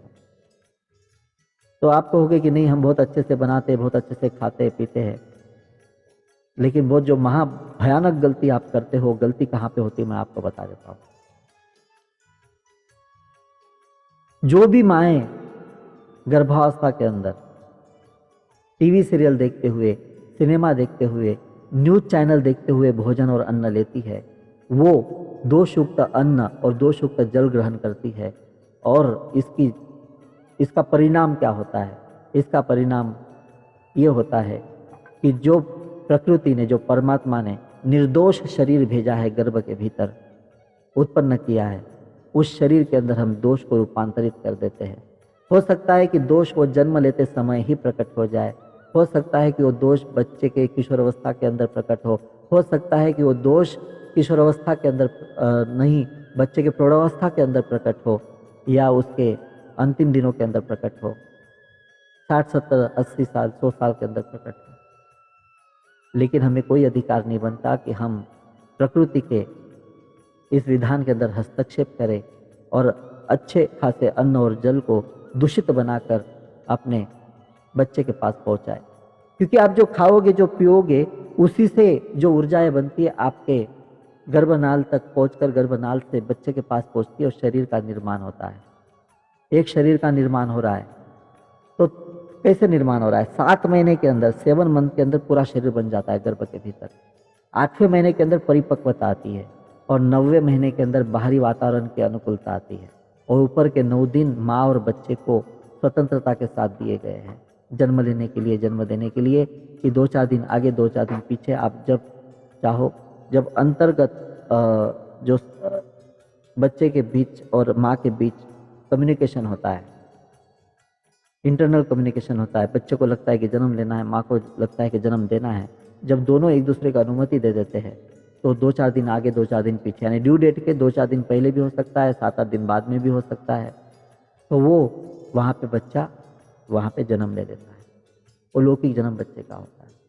तो ये जो शरीर बन रहा है ना, ये आप जो खाते हो पीते हो, उससे जो भी रसधाराएं बच्चे को प्राप्त हो रही है, आपके नाल के द्वारा बच्चा वैसे बनता है। तो इसको कृपा कर कर टीवी सीरियल, सिनेमा या न्यूज चैनल देखते हुए या ऐसे नकारात्मक विचार करते हुए। और चौथी चीज, आपके हाथ के अंदर मोबाइल होता है भोजन करते समय, ये भी बच्चे के जीवन के ऊपर बहुत बड़ा आघात है जो आप कर रहे हो। आप जब भोजन करते हो, जल ग्रहण करते हो, तब आपके हाथों के अंदर मोबाइल की स्क्रीन ऑन नहीं होनी चाहिए। मोबाइल चाहो तो 10 फीट दूर रख दो। खुद को प्रधानमंत्री मत समझो कि आपने एक कॉल अटेंड नहीं किया तो दुनिया बर्बाद हो जाएगी, आपकी ज़िंदगी बर्बाद हो जाएगी। कुछ नहीं होता, आपने अगर 1 घंटा अच्छा भोजन करते समय आधा घंटा मोबाइल नहीं देखा तो कुछ फ़र्क नहीं पड़ता। खुद को इतना बहुत ज़्यादा ग्रेट मत समझो। तो फिर बाद में देख सकते हो मोबाइल को उठाकर किसके कॉल है, क्या मैसेज है। अभी देखना तो ज़रूरी नहीं है। भोजन को पूरा 100% समय दें। ये अन्न संस्कार के अंदर एक सामान्य है, एक ही नियम मैं बता रहा हूँ आपको। ऐसे तो बहुत सारे नियम हम बताते हैं जो बच्चे के जीवन के अंदर परिणाम करते हैं, और विधि भी है अन्न संस्कार की। परंतु ये जल और भोजन जो है, इन प्रसार माध्यमों को दूर रखकर तो हम तो करना ही है, लेकिन अगर हमने परिवार के साथ बैठकर और हंसते खेलते प्रसन्न वातावरण के अंदर अन्न के प्रति सोचते हुए, कोई मंगल भाव मन में लाते हुए, कोई ईश्वरी भाव मन में लाते हुए ग्रहण किया, तो गर्भावस्था के अंदर जिस अन्न को ग्रहण करना है प्रसाद के रूप में ग्रहण करना है, और जल को तीर्थ के रूप में ग्रहण करना है, प्रसाद और तीर्थ के रूप में। क्योंकि प्रसाद और तीर्थ के अंदर इतनी ताकत है कि दोष भी निर्दोष बन जाते हैं, यानी अमृत का भाव आ जाता है वहाँ पे। अगर जहर भी गिर जाए प्रसाद के अंदर तो वो भी सामान्य बन जाता है, अन्न बन जाता है। ऐसे प्रसाद के अंदर विशेषता है। इसलिए इस बात को ध्यान रखें कि प्रसाद के रूप में अन्न ग्रहण करें और तीर्थ के रूप में। इसलिए अन्न की प्रार्थना वगैरह, या ओम सनावतु सनो भुनक्तु, ये भी आप कर सकते हो। जल के नाम से कोई पहले घुट के अंदर भगवान का नाम मन में ले सकते हो और फिर जल ग्रहण आदि कर सकते हो। तो ये बात वहाँ पे। दूसरा, किसी जिस अन्न के अंदर पीड़ा हो, जिस अन्न के अंदर बददुआ हो, जिस अन्न के अंदर चीख हो, जिस अन्न के अंदर तड़प हो किसी की, ऐसा अन्न ग्रहण नहीं करना चाहिए गर्भवती ने। अर्थात मांसाहार जो होता है वो निषिद्ध होता है गर्भावस्था के अंदर। फिर बच्चे को शक्तिशाली बनाने के लिए मांसाहार की जरूरत नहीं होती, शाकाहार से सब कुछ होता है। आपको झांसी की रानी लक्ष्मीबाई पता है, बाजीराव पेशवा पता है आपको। ये शुद्ध ब्राह्मण परिवार से आते हैं, ये शुद्ध शाकाहारी परिवार से। ये ऐसे तो बहुत सारे उदाहरण, लेकिन मैं 2 नाम मैंने आपको बताए। तो जब एक घोड़े के ऊपर चलते थे तलवार लेकर, भाला आदि लेकर युद्ध के लिए, तो इनको आता हुआ देखकर दुश्मन ऐसे कांप उठते थे, दौड़ पड़, डर के भय से ऐसे भाग जाते थे। और ये तलवार अगर घुमाते थे ना ये लोग, तो 1 मिनट के अंदर तलवार घुमाकर न जाने कितने 10-15 लोगों को धराशायी कर देते थे जमीन के ऊपर। इतनी ताकत उनके पास थी, शाकाहार की ताकत थी, शाकाहार की ताकत। तो बच्चे को शक्तिशाली बनाने के लिए आप सात्विक अन्न खाइए और गाय का दूध पीजिए। भैंस के दूध को तो हाथ भी मत लगाइए, गाय के, देसी गाय के दूध को पीजिए। देसी गाय के दूध से बनाई हुई चीज़ों को खाइए, उस घी को खाइए, देसी गाय के दूध से बने हुए घी को। तब जाकर आपका बच्चा ऐसा शक्तिशाली बनता है। चलो, अन्न संस्कार के प्रति मैं अधिक ज़्यादा समय नहीं दे सकता, तो इतनी बातें मैंने आपको कही। लेकिन आपको एक प्रकाश में डाल देता हूँ कि आखिर गर्भ संस्कार होता क्या है। तो मैं आपको एक प्रेजेंटेशन यहाँ पे प्रस्तुत करूँगा, लेकिन उसके पहले गर्भ संवाद के ऊपर हम बात करते हैं। गर्भ संवाद और गर्भ ध्यान, जिसको हम शिशु संवाद, शिशु ध्यान भी कहते हैं, ये भी एक बहुत बड़ी लंबी प्रक्रिया है। इसके ऊपर हम 2-3 घंटे का प्रशिक्षण देते हैं और अनुभव दिलवाते हैं, अनुभव प्रैक्टिकल करवाते हैं, ट्रेनिंग देते हैं। तो उसके अंदर गर्भ संवाद क्या होता है, यानी कि माँ जो बच्चे को बात करती है वो बच्चे के लिए गर्भ संवाद होता है। यानी आप पढ़ रही हो तो भी वो गर्भ संवाद है, आप सुन रही हो तो भी गर्भ संवाद है, आप सोच रही हो तो भी गर्भ संवाद है। तो वो गर्भ संवाद का एक विज्ञान है जो बहुत विस्तार से समझने जैसी बात है। परंतु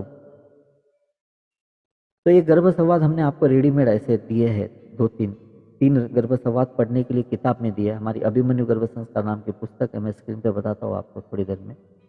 तो उसके अंदर वो 3 गर्भ संवाद पढ़ने के लिए दिए हैं, और 3 गर्भ संवाद हमने सुनने के लिए हमारे ऐप के अंदर दिए गए, ऐप के अंदर। और एक गर्भवती अंतर्मन की प्रार्थना दी है। तो लगातार 21 दिन अगर आप इसको सुनोगे तो बच्चे के पास वो मैसेज जो है वो प्रोग्रामिंग हो जाएंगे। क्योंकि लगातार 21 दिनों तक अगर किसी चीज़ को हम जान ले, मान ले, स्वीकार कर ले, रट ले, जी ले, तो हमारी ज़िंदगी भर के लिए आदत बन जाती है, स्वभाव शैली बन जाती है, जीवन शैली बन जाती है। इसलिए हम कहते हैं कि लगातार 21 दिनों तक उसको सुनो।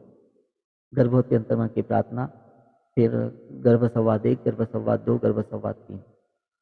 हमारी किताब के अंदर, हमारे ऐप के अंदर है, कोर्स के अंदर तो हम तो बहुत विस्तारित रूप से देते हैं, बहुत अधिक भी देते हैं। तो वो अगर आपने कर लिया तो बच्चे को बहुत अच्छा वहाँ पे अ, संदेश प्राप्त होता है। आपका गर्भ संवाद संदेश बन जाता है बच्चे के पूरे जीवन भर के लिए। तो ये गर्भ संवाद कैसे होनी चाहिए? जाने अनजाने के अंदर घटते हैं और जानबूझकर घटवाने चाहिए। जाने अनजाने के अंदर कुछ गलत न घटे और जानबूझकर क्या घटवाना है, क्या बात करना है। तो 5 मिनट 10 मिनट तो हम रेडीमेड में दे सकते हैं, लेकिन जो चौबीसों घंटे चल रहा है उसको कैसे करना, उसको कैसे कंट्रोल करना, उसको कैसे परिवर्तित करना बच्चे के भाग्य के हिसाब से, वो गर्भ संवाद का पूरा विज्ञान है। फिर गर्भ ध्यान यानी कि बच्चे के अपने मनचाहे बच्चे डिजाइन करना, उसके रंग रूप से लेकर उसकी एक्टिविटीज, उसके भीतर की प्रतिभाएं, उसके भीतर की विशेषताएं, तो गर्भ ध्यान का विज्ञान है। तो जाने अनजाने के अंदर भी घटता है, वो विज्ञान जाने अनजाने के अंदर घटते रहता है। ऐसा नहीं कि किसी ने गर्भ संस्कार शिविर नहीं किया या कोर्स नहीं किया या वेबिनार नहीं किया, गर्भ संस्कार की प्रक्रिया को नहीं जाना तो उसके बच्चे के अंदर कुछ मिलेगा ही नहीं। क्योंकि कुछ चीजें जाने अनजाने के अंदर हो रही है, अच्छी भी हो रही है, सब कुछ बुरा नहीं हो रहा है। कुछ चीजें हो रही है, लेकिन उसको बहुत अधिक मात्रा के अंदर देना। यानी कि आप स्कूल में भेजते हो तो बच्चा पढ़ लिख लेता है, लेकिन उसको अलग से ट्यूशन्स लगाते हो, उसकी पढ़ाई घर पे लेते हो, उसको अच्छे अच्छे सुविधाएं देते हो। तो ये सब यानी गर्भ संस्कार करना अर्थात क्या है कि जो अपने आप बच्चों को मिलने वाला है उसको और अधिक सुनहरा बना देना और अधिक शक्तिशाली बना देना, उसके भाग्य के अंदर और अधिक चीजें लिखना, तो वो गर्भ संस्कार। अन्यथा अपने आप तो जो होता है वो तो होता रहेगा, तो वो कोई टलने वाला नहीं है, वो अपने आप होता रहेगा, अच्छा भी बुरा भी सब होता रहेगा। तो फिर गर्भ संवाद गर्भ ध्यान, ये बहुत, तो मैं एक गर्भ संवाद आपको सुना देता हूँ और एक प्राणायाम आपसे करवा लेता हूँ कि हम, और उसके बाद फिर आपको बताता हूँ कि अन्य प्रक्रिया है गर्भ संस्कार की, वो शॉर्ट के अंदर बताऊंगा ताकि आप अ, भले कोई कोर्स कर पाओ या ना कर पाओ, लेकिन अपने हिसाब से कुछ अपने बच्चे की तकदीर लिख पाओ तो बहुत। और बाद में 2 मंत्र भी हम देंगे आपको। तो एक छोटा सा प्राणायाम, एक 2-3 मिनट का हम करते हैं। तो प्राणायाम करने के बाद, वो प्राणायाम कर कर उसके अंदर हम आपको एक गर्भ संवाद सुनाएंगे।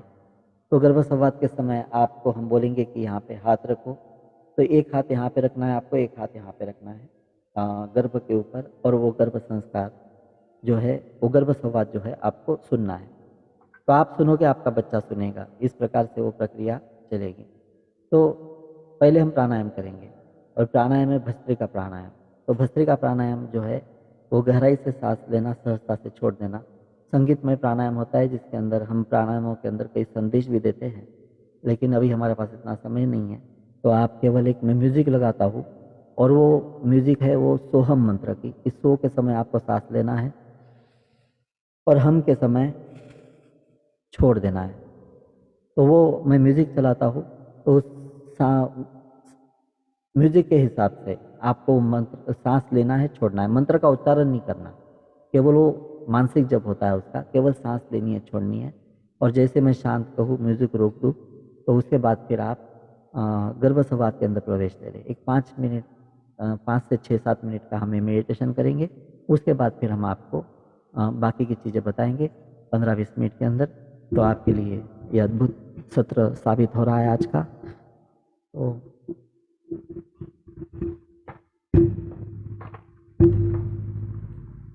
इसके लिए आपको आंखें बंद करनी है, और आंखें बंद कर कर इसके अंदर सहभाग लेना है। और ज्ञान मुद्रा में आप हाथ रख सकते हो, ज्ञान मुद्रा के अंदर।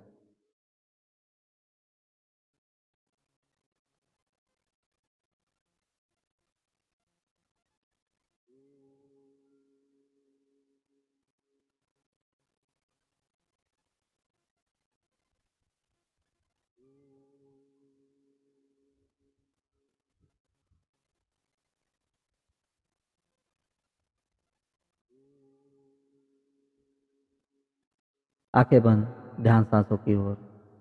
रेचक यानी सांस छोड़ना, पूरक यानी सांस लेना। रेचक, पूरक,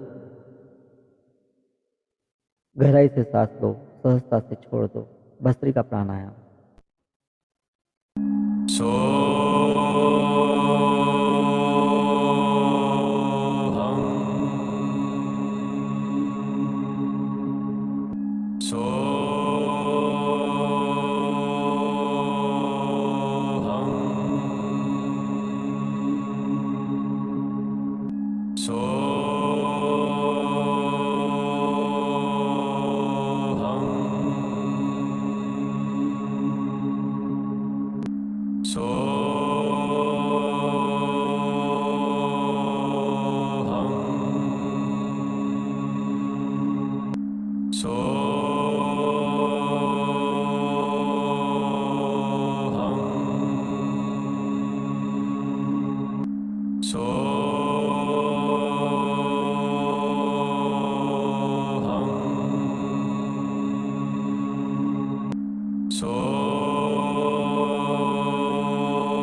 शांत, प्राणायाम को शांत करें।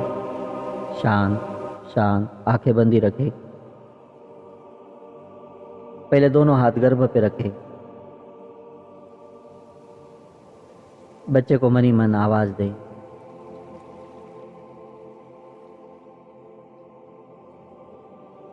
फिर दूसरा हाथ उठाकर अपने अनाहत चक्र पे ला ले, हृदय के पास, और एक हाथ गर्भ पे ही रखे रहे।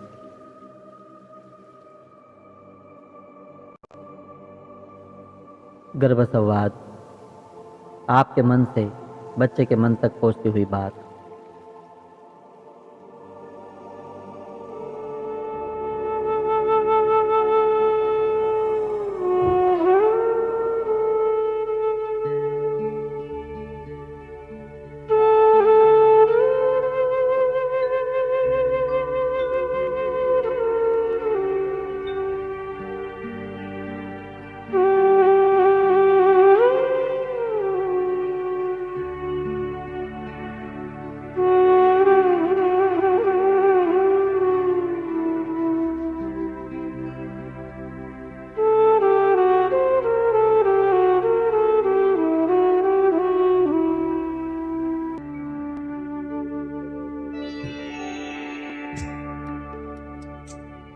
मेरे प्यारे शिशु, मेरे राजदुलार, मैं तुम्हारी माँ हूँ।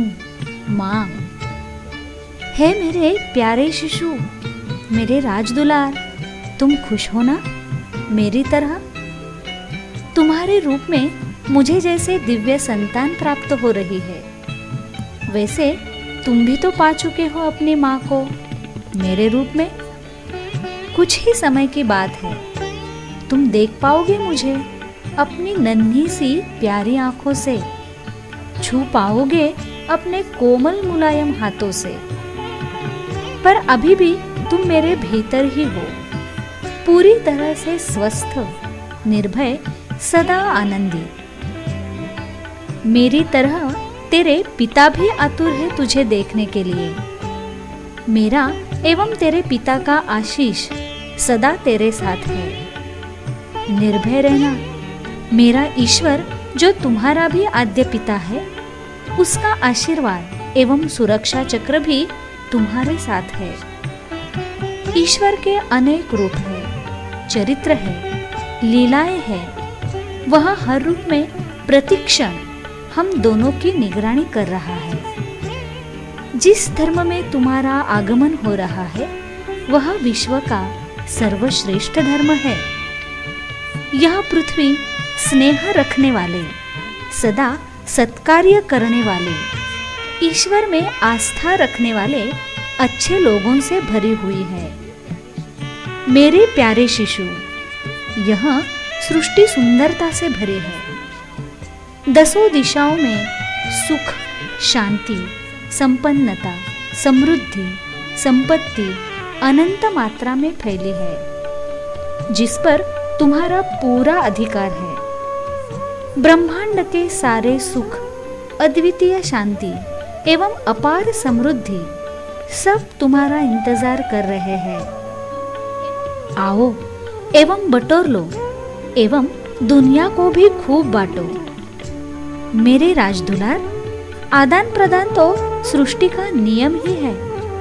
किसी को कुछ देने में अद्भुत आनंद है। जितना हम देते हैं उससे अधिक मात्रा में हमें प्राप्त होता है। ईश्वर ने तुम्हें पृथ्वी पर कई विशिष्टताओं के साथ अनंत शक्तियों से युक्त कर दिव्य संतान के रूप में भेजा है। कोई निश्चित हेतु से दिव्य कार्य करने के लिए तुम आए हो। मेरे प्यारे शिशु, तुम स्वस्थ, सुदृढ़, सौभाग्यशाली, धनवान, विद्वान, निर्दोष, दीर्घायु, निर्भय, आनंदमय एवं दिव्य संतान हो। तुम्हारी स्मरण शक्ति, तुम्हारी बुद्धिमत्ता अद्भुत है। तुम्हारे चेहरे पर, तुम्हारी आंखों में दिव्य तेज है। तुम्हारा संपूर्ण शरीर स्वस्थ, चुस्त, तंदुरुस्त है। मेरे प्यारे शिशु, तुम हर दृष्टिकोण से परिपूर्ण हो। गर्भावस्था का सफर सुंदर एवं सुहाना है, क्योंकि हम दोनों साथ जो है। मेरे साथ तुम्हारा पूरा परिवार भी तुम्हें जी भर भर कर आशीर्वाद दे रहा है। मेरे प्यारे शिशु, मेरे राजदुलार, मैं तुम्हारी माँ हूँ। माँ, मैं हमेशा तुम्हारे साथ हूँ। मेरे प्यारे शिशु, मेरे प्यारे शिशु, मेरे राजदुलार, मैं तुम्हारी माँ हूँ। माँ, हमेशा मैं हमेशा तुम्हारे साथ हूँ। हमेशा मैं तुम्हारे साथ, हमेशा तुम्हारे साथ हूँ।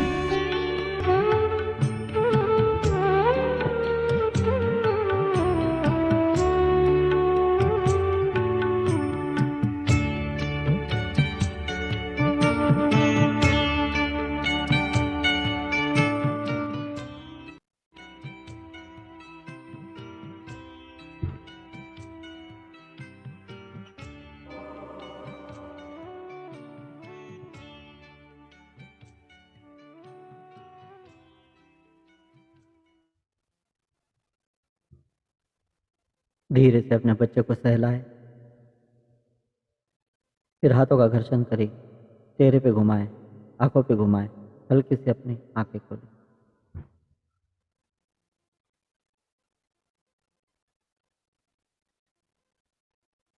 पहले हम 2 मंत्र लेते हैं और फिर आगे की बातें हम आपको बताते हैं।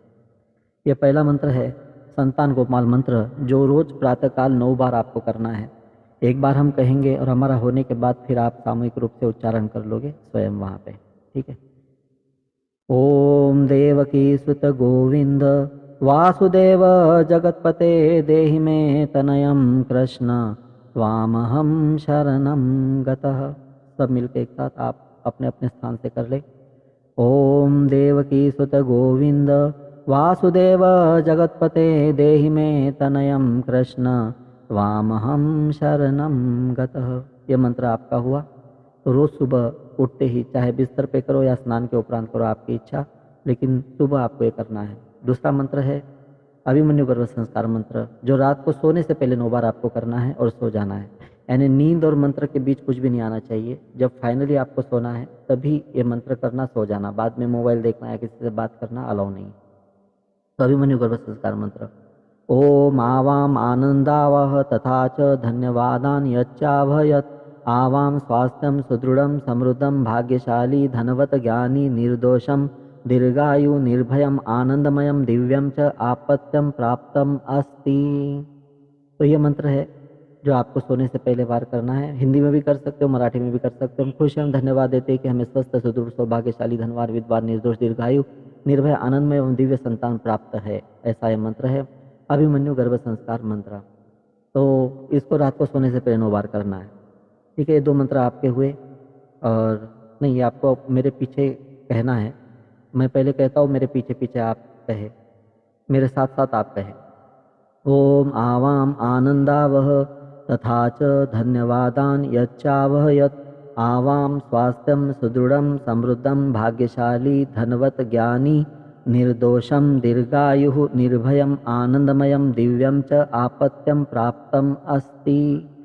तो ये मंत्र आपको मिले। फिर और क्या क्या होता है तो जिसके द्वारा हम ये सारी चीज़ें करते हैं। तो देखिए, ये अभिमन्यु गर्भ संस्कार के 9 संस्कार है। मातृ पितृ संस्कार, षटचक्र संस्कार, मंगलम संस्कार, समृद्धि संस्कार, अन्न संस्कार, कला सजन संस्कार, पंचतत्व संस्कार, धर्म संस्कार, विद्या संस्कार। ये 9 प्रकार के संस्कार है, 2 दिनों के अंदर वर्कशॉप के अंदर किए जाते हैं या कोर्स के अंदर आपको दिए जाते हैं। रोज एक संस्कार आप कर सकते हो घर पे बैठे। फिर म्यूजिक थेरेपी का उपयोग किया जाता है। फिर गर्भ संवाद, गर्भ ध्यान की प्रैक्टिकल और ट्रेनिंग वगैरह होती है। प्राणायाम व ध्यान होते हैं, सामान्य व्यायाम होते हैं। प्रीनेटल योगा का एक कोर्स है, वो आपको फिर उपलब्ध करवा सकते हैं। तनाव व भय मुक्ति है, तो उसके ऊपर काम किया जाता है। अनुवांशिकता शुद्धि, यानी कि पिछले 7 पीढ़ियों की भी कोई नकारात्मक अनुवांशिकताएं हो तो आपके बच्चों के अंदर नहीं आनी चाहिए, तो उसका पूरा उसके अंदर उपाय योजना वगैरह बताया जाता है। फिर है नॉर्मल डिलीवरी। नॉर्मल डिलीवरी को कैसे करना है, मैंने थोड़ी देर पहले कहा भी था उसके प्रति आपको। रिलैक्सेशन का एक मेथड है जो गर्भावस्था को भी रिलैक्स करना, और 24 घंटे में एक बार या सप्ताह में एक बार रिलैक्सेशन कैसे किया जाए वो हम वहाँ पे बताते हैं। बेबी माइंड डेवलपमेंट, बेबी का माइंड डेवलपमेंट कैसे किया जाता है उसका भी आपको प्रशिक्षण आदि सब इसके अंदर प्राप्त हो जाता है। फिर व्हाट्सएप सपोर्ट के लिए एक ग्रुप बनाया जाता है गर्भवती महिलाओं का, जिसके अंदर आपको 9 महीने 9 दिन तक सपोर्ट भी दिया जाता है।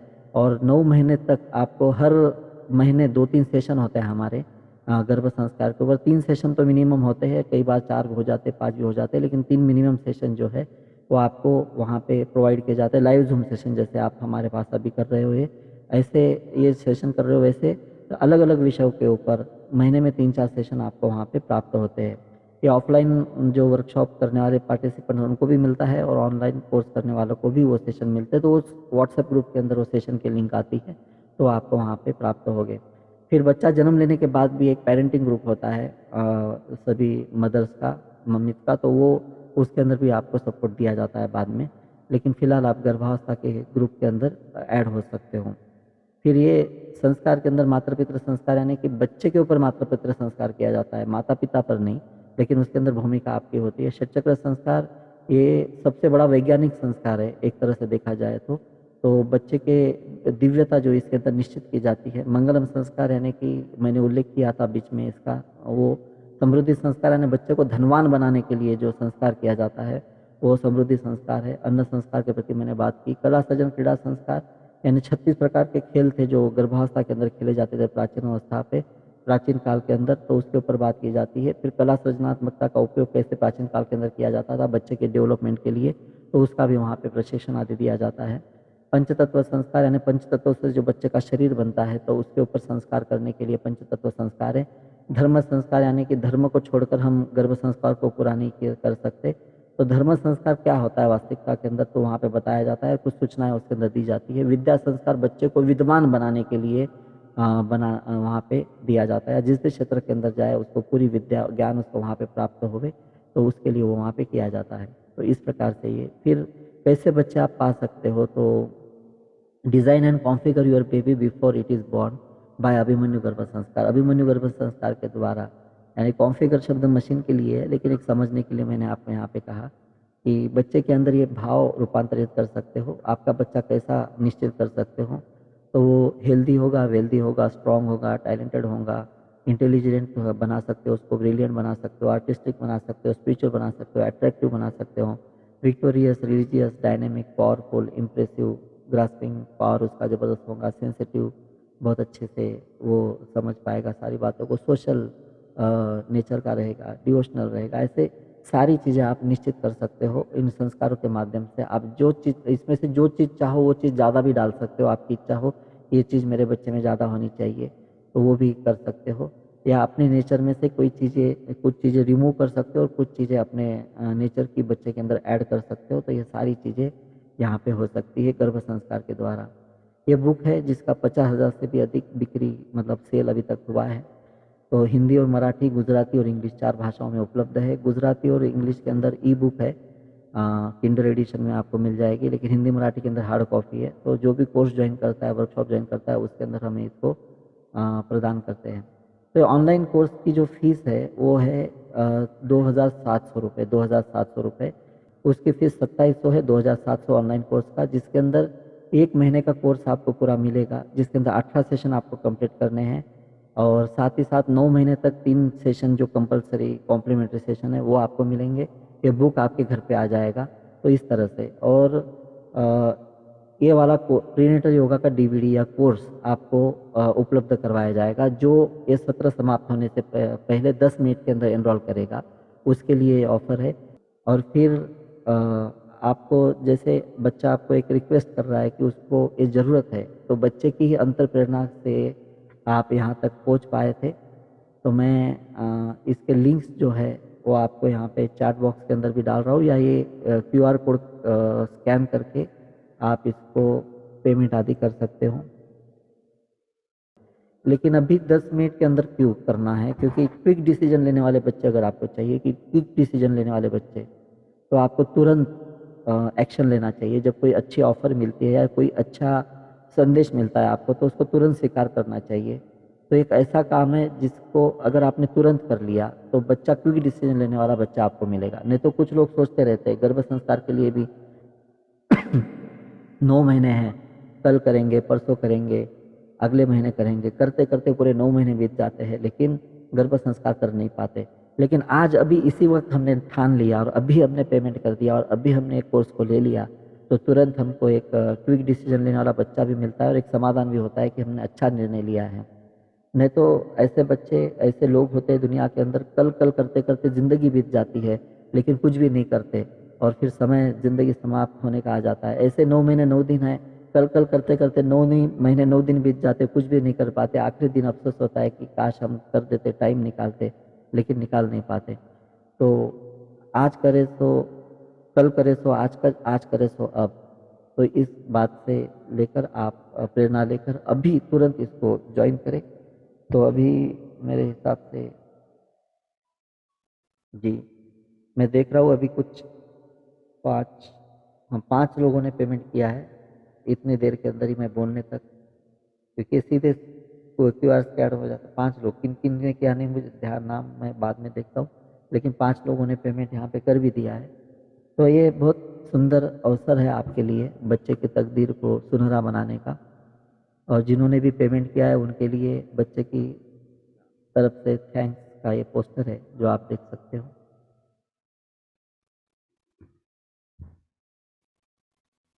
जी।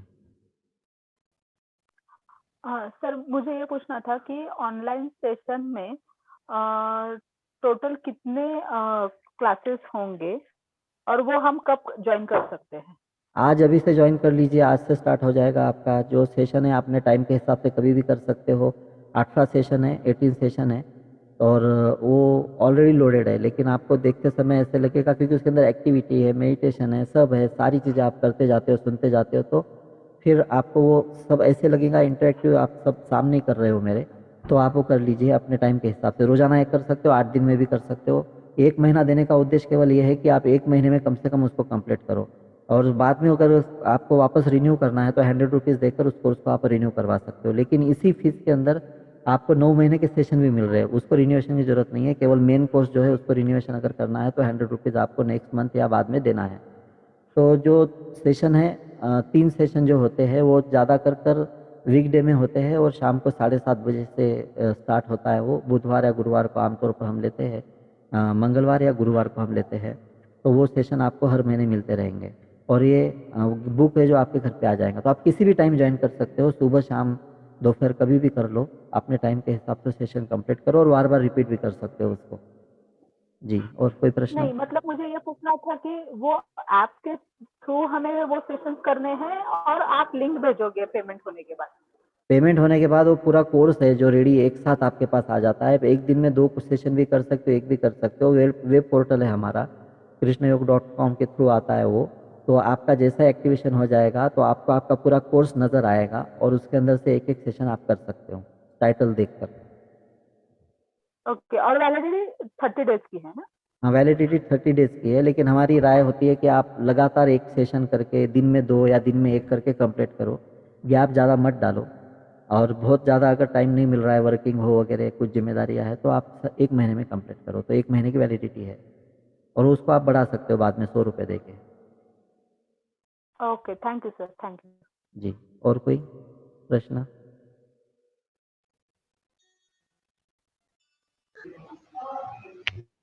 हेलो सर, हाँ, मैं बोलिए। दीक्षा जोशी। जी। हाँ, तो अगर मैंने ऑफलाइन कर लिया तो कुछ चीजें याद नहीं रहती, तो उसके लिए ऑनलाइन जो भी है वो मटेरियल कुछ तो बुक सबको दिया जाता है फ़ॉलो-अप के मिल लिए, ऐप भी दिया सकता जाता है, लेकिन है क्या, या आप फिर ये कॉम्बिनेशन रख सकते हो आप कि आप बुक और सीरीज़ बोल रहा हूँ, बुक और online course, app, online course और ऑफलाइन वर्कशॉप, ये सारी चीज़ों का कॉम्बिनेशन आप रख सकते हो।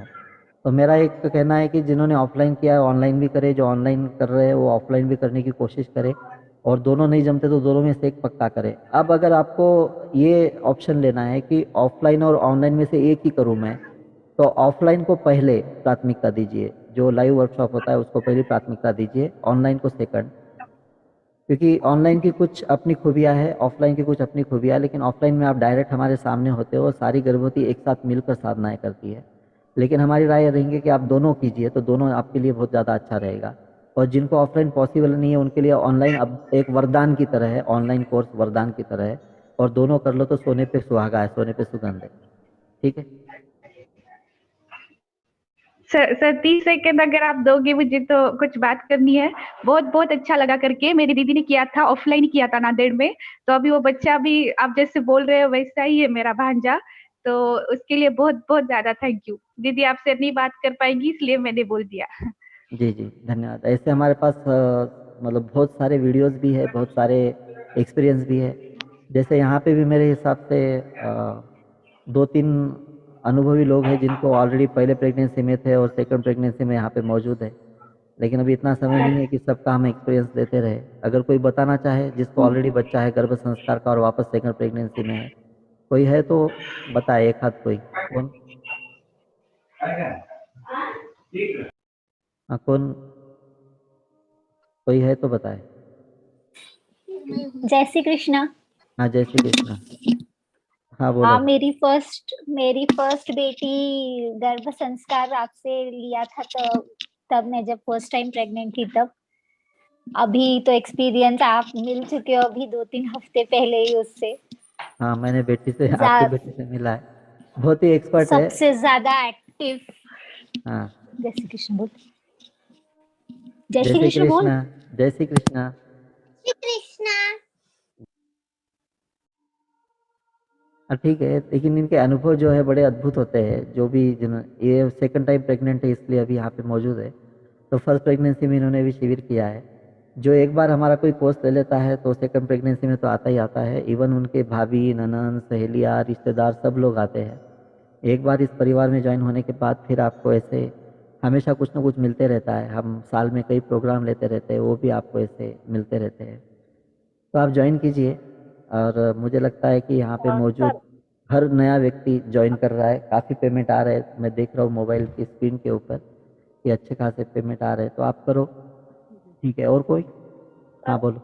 हाँ सर, मैं बताना चाहती हूँ 2015 में मैंने आपका ऑफलाइन कोर्स किया था जब मैं जी, फर्स्ट टाइम प्रेग्नेंट थी।